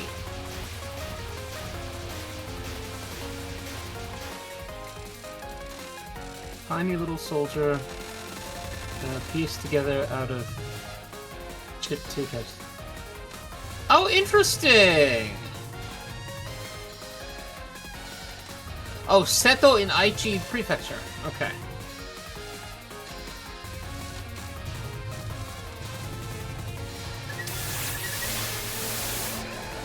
Really, if we're going to open it up and like, because it's, I don't think this one has actually, I don't think it's ever been done, and it's a pretty important one. There's never been a Pokemon, Fox Sign, Fox Commander. There's never been a Pokemon based on the Namahage. And I would like a Namahage Pokemon. That's true. I would too.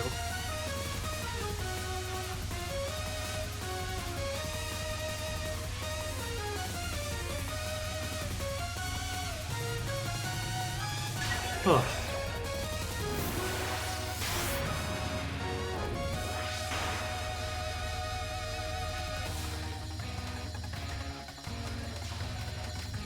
Well, Radiance. Well, should you ask? A Namahage is a being in northern Japan on the coast of the Sea of Japan in Akita Prefecture. Specifically, there's actually a number of places around the Tohoku that there are very similar creatures, so you can basically assume that it's the same thing under slightly different local names.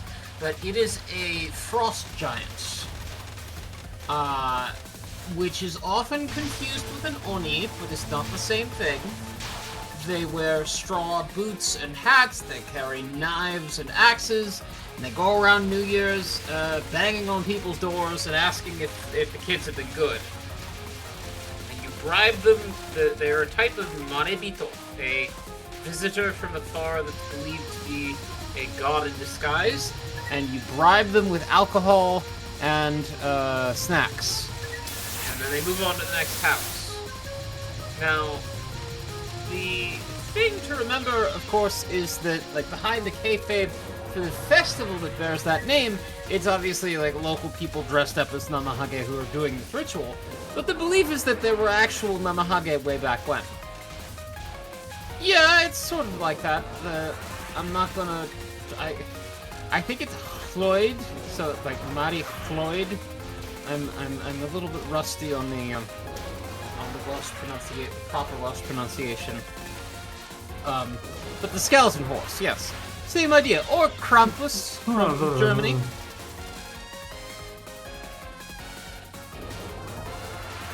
Yeah, Namahage are my favorites. Radiance. I got that, yeah.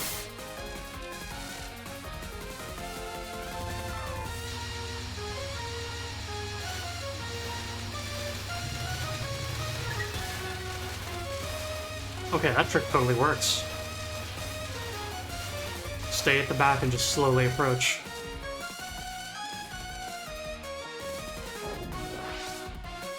A weird removed feature of... Yeah, look at the equidistant ribbons and all the little loop things attached. It's supposed to give weird, sort of segmented feelings. Segmentation and curled tiny leg of an insect, etc. This one's kind of going nowhere, but let's just throw a nuke at her. Yeah, that's what I was talking about with the bullets that resemble bugs there. Just those are a bunch of individual arrow-shaped bullets.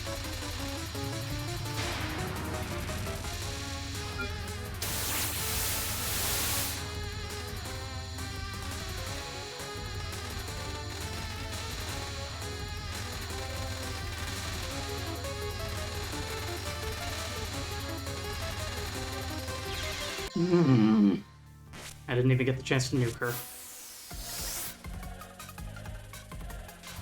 I wanted to throw the sun at her. That ability is... They aren't kidding, by the way. That ability is absolutely ridiculous. It slowly fills the entire screen with a sun that does tons and tons of damage, takes away 2 power from you, and takes, like, practically an entire stage to recharge, and can break sometimes 2 entire attack patterns from a boss. Because it just lasts that long. It is just an obliterate button.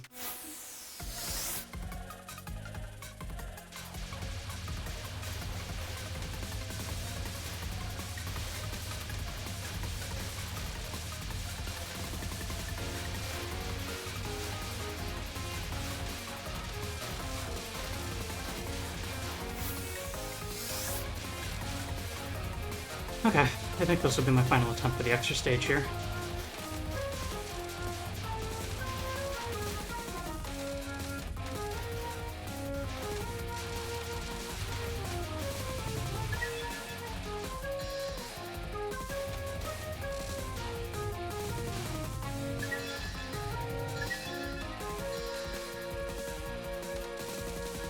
I'm starting to get into the rhythm for this, so...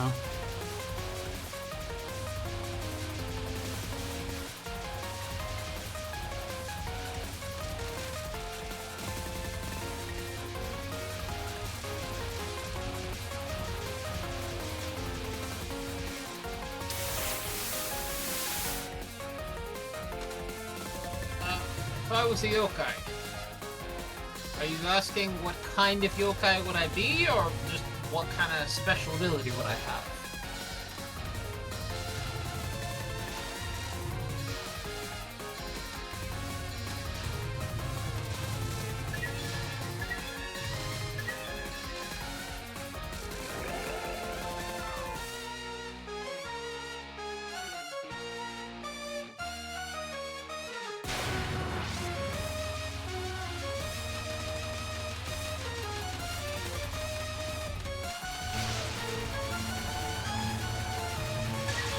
Blammo.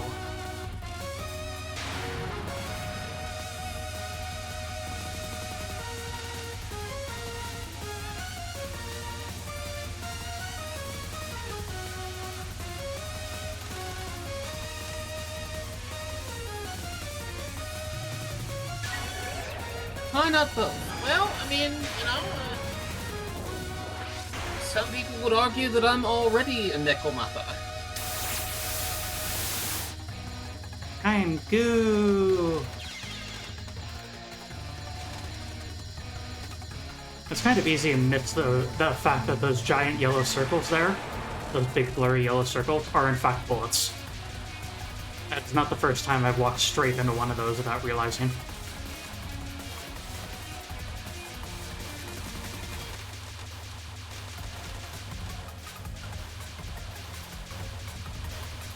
In fact, there's an entire hill in downtown Sendai named after a Nekomata.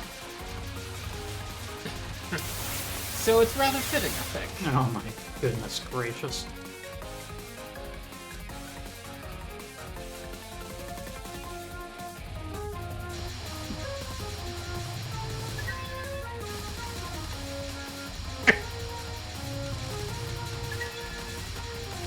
How many bad horses do they have? Who, the Welsh?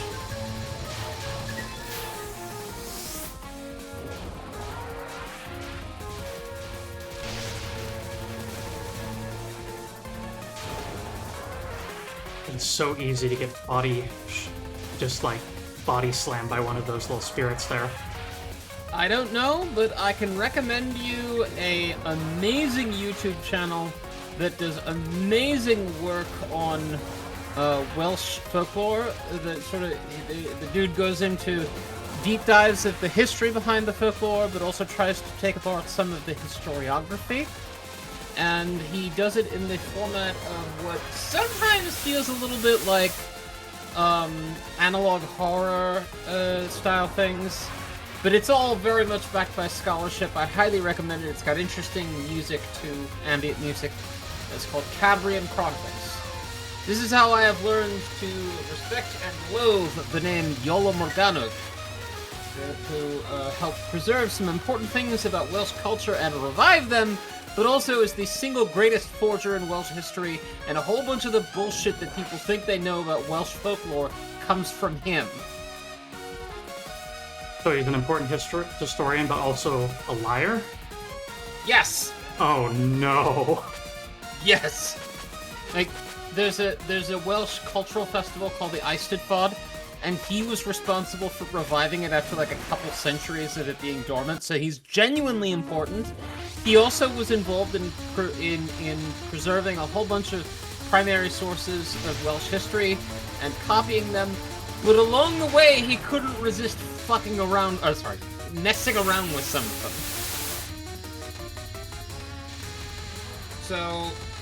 So in the bingo game of Cambrian Chronicles, one of the squares is take a shot every time it's Iolo Morganwg's fault. And I love that his name is YOLO. Like, actually, his name is YOLO. Also, anything to say about this character's last name? This character. Imemushi? That one's so on the nose, even I get it. Right? Insect princess? Huh? Princess Bug. Bug Princess. Yeah. Herodotus. Yes, another notorious liar. And I'm salty about him because I'm Armenian. And he talked about my people.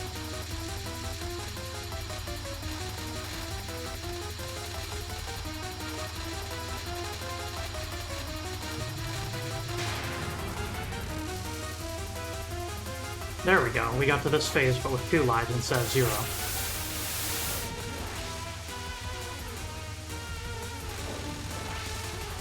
And yes, the return of curved lasers. Weird and wormy curved lasers.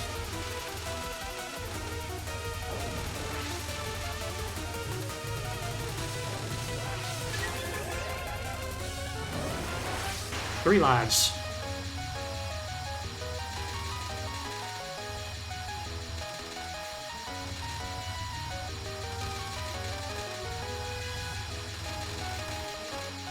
This weapon is understood by those who understand.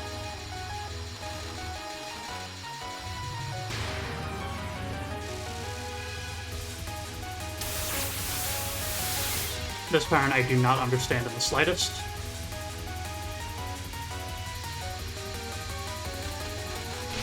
It's like, oh, maybe I'm supposed to stay at the top? No, because they... Okay. But that does actually teach me something about how this pattern works.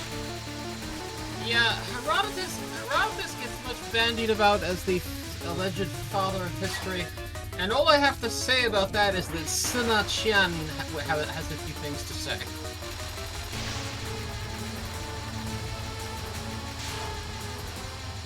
Radiance.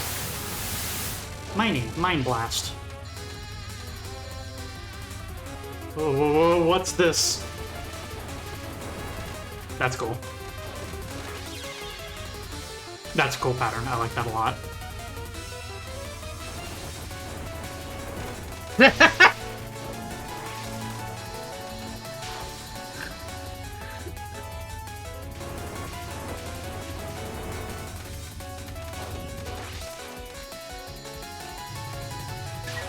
This is new territory for me. Never been this far.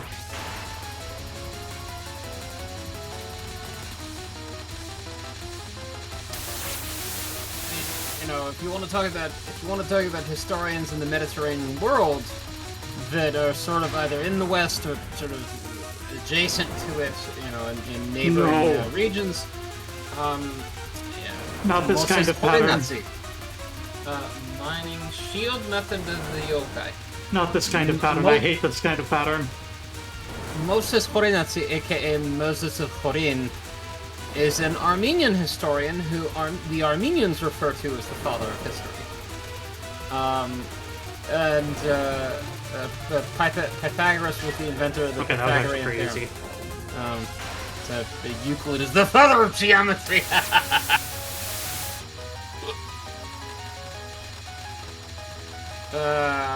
Of course. Oh my god, I can't believe I dodged that. Ooh, cool. Snake time.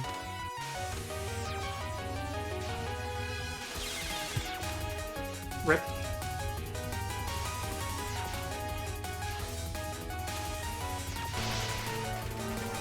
Snake! It's a snake! Oh, it's a snake! It's a badger. Snake eater. Badger. Trap Supreme. I'm so scared. Yep. Well, that's my best ever run, so... Oh, she only had 2 spell cards left. That was really good. Oh. I will call it with that. Pythagoras ran a math cult. I wonder. Nope. Actually, can someone look up the cheat code for this game? Unconnected Marketeers unlock code. No, because I don't want to poison my main save file. So, never mind. That's going to do it for today's stream. I hope you all enjoyed, and thank you, as always, to everyone who tuned in, and to the generous as well. Any closing thoughts on this game as a whole, Nyri?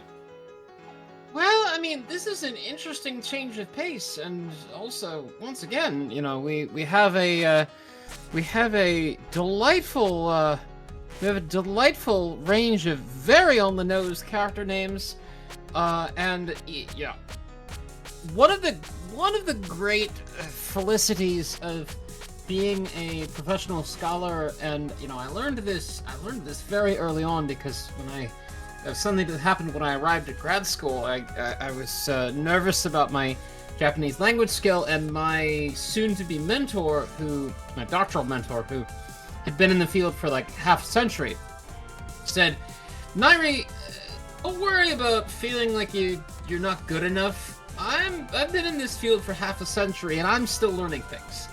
So that really was a very good, object lesson in You know, you're always going to learn new and interesting things, no matter how much you think you know. There's always something new out there, even in things that you're a credentialed expert in. So I got a reminder of that tonight, and I'm just so excited because some of this stuff I just never heard of before. Particularly the historical context behind what is the connection between markets and rainbows. Yokai.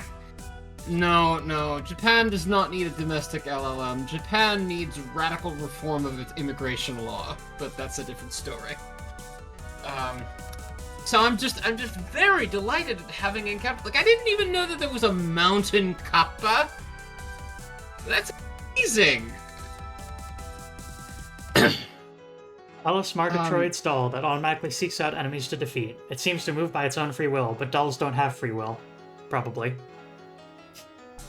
As a doll myself, I have some feelings about that. Don't we all need a radical reform of our immigration laws?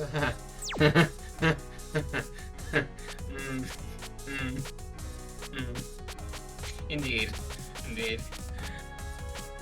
But Japan in particular has a population crisis that would be very easy to solve if they understood that rather than let the country get overrun by deers and bear, they could get used to having foreigners as their neighbors. Yes, Conley. It turns out that the Rainbow Marketplace is another bit of Japanese folklore. Somebody actually on a Discord server I'm in, somebody today actually commented on how there is a great deal of what they called intertextuality in Japanese folklore, and just Japanese literature and culture in general. Like, it's hundreds of years of things referencing other things, So I am so happy that I can just be the intermediary here and help you all just grasp even a fraction of that, because there is a richness to this stuff that is very satisfying if you try to learn. If you try to learn even a little bit about it. And yes, barely anybody lives on that island. You know, they need people. They need people. It needs to not be mostly cats. You know? But yeah, in my hometown of Sendai, there are now so few people that in some train stations on the edge of town, bears wander in. Just an actual bear will walk in from the forest, and because there are not that many humans, they will just go to the platform. It's like, do you want bears, or do you want people who are gonna live and bring color and life and spend money? You know, you want to talk about marketplaces. Like, I feel very strongly about this. So, but that's neither there nor here. But yes, I'm enjoying being, you know, not only being an intermediary that can't move to the I won't change the population ratio. That's a good point. Indeed, after all, as it is said, I am a Nekomata in disguise. Well, Diablo, I understand that about Maine. In fact, I've been to Maine. It's a very beautiful state. But this would be the equivalent of Boston becoming so depopulated that there's bears wandering into the rail stations in the North End, or, you know, wherever. It's bad. It's bad. Maybe the bear just wanted to get a train into town. Maybe, I don't know. But yes, this has been such a delightful installment in the Touhou series, and I'm glad that I can not only be the intermediary that helps you all better appreciate these things, but also that I can learn myself. You know, we're all here, we're all in this together. He's looking for femboy. The bear is looking for femboys. On that note. On that note, let's see who can read to. Thanks as always, folks.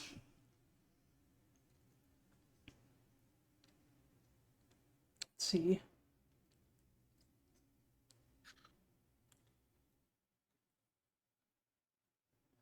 Oh, Eulacaster is playing Guilty Gear Strive and is currently VTubing as a fish.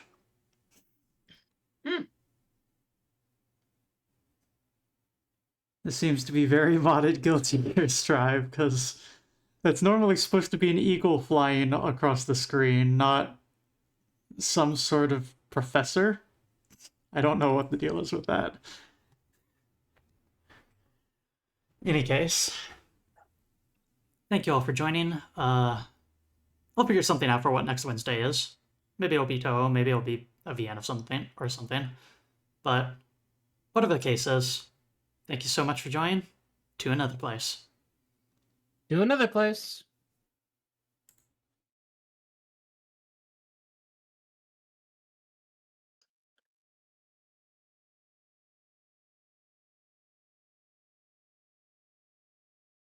Wow.